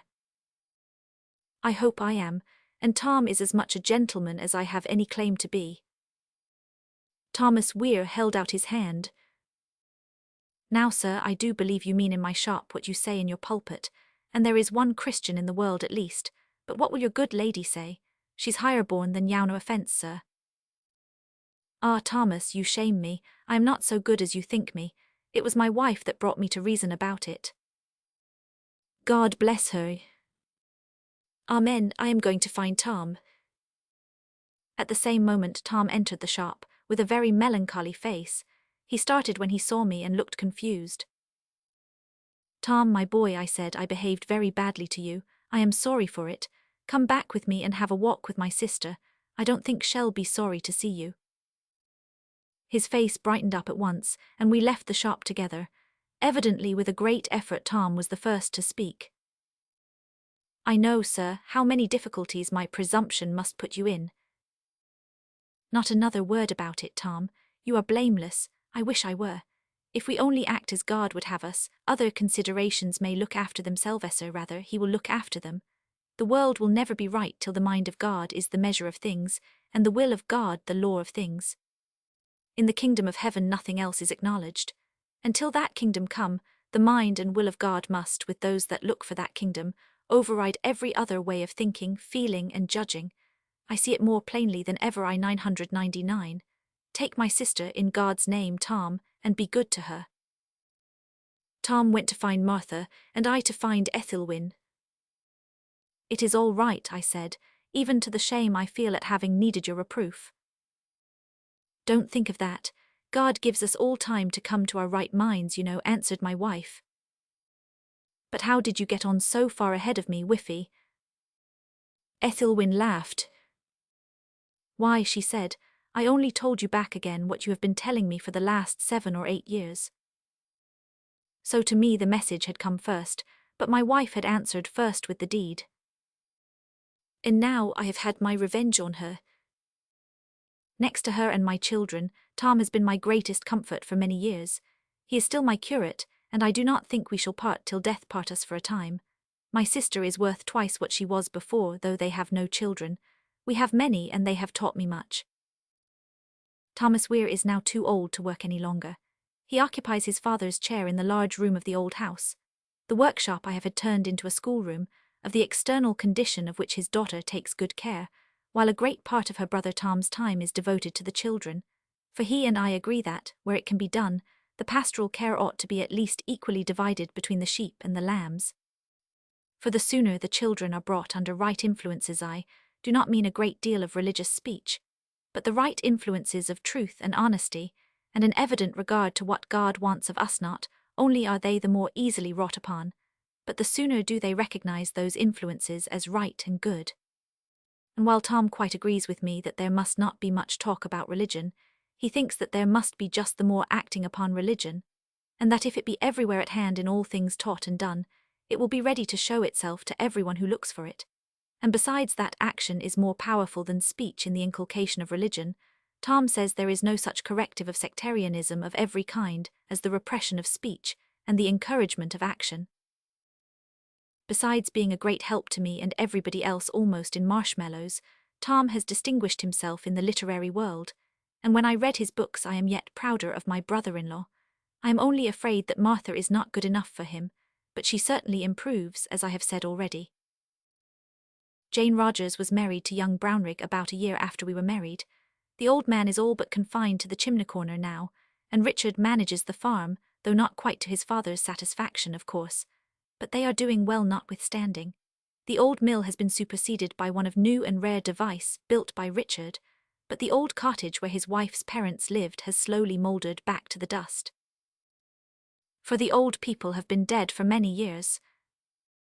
Often in the summer days as I go to or come from the vestry, I sit down for a moment on the turf that covers my old friend, and think that every day is mouldering away this body of mine, till it shall fall a heap of dust into its appointed place.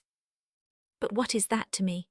It is to me the drawing nigh of the fresh morning of life, when I shall be young and strong again, glad in the presence of the wise and beloved dead, and unspeakably glad in the presence of my God, which I have now but hope to possess far more hereafter. I will not take a solemn leave of my friends just yet, for I hope to hold a little more communion with them ere I go hence. I know that my mental faculty is growing weaker, but some power yet remains, and I say to myself, perhaps this is the final trial of your faith to trust in God to take care of your intellect for you, and to believe in weakness the truths he revealed to you. Strength, remember that truth depends not upon your seeing it, and believe as you saw when your sight was at its best, for then you saw that the truth was beyond all you could see. Thus I try to prepare for dark days that may come, but which cannot come without God in them. And meantime, I hope to be able to communicate some more of the good things experience and thought have taught me, and it may be some more of the events that have befallen my friends and myself in our pilgrimage. So, kind readers, God be with you. That is the older and better form of goodbye.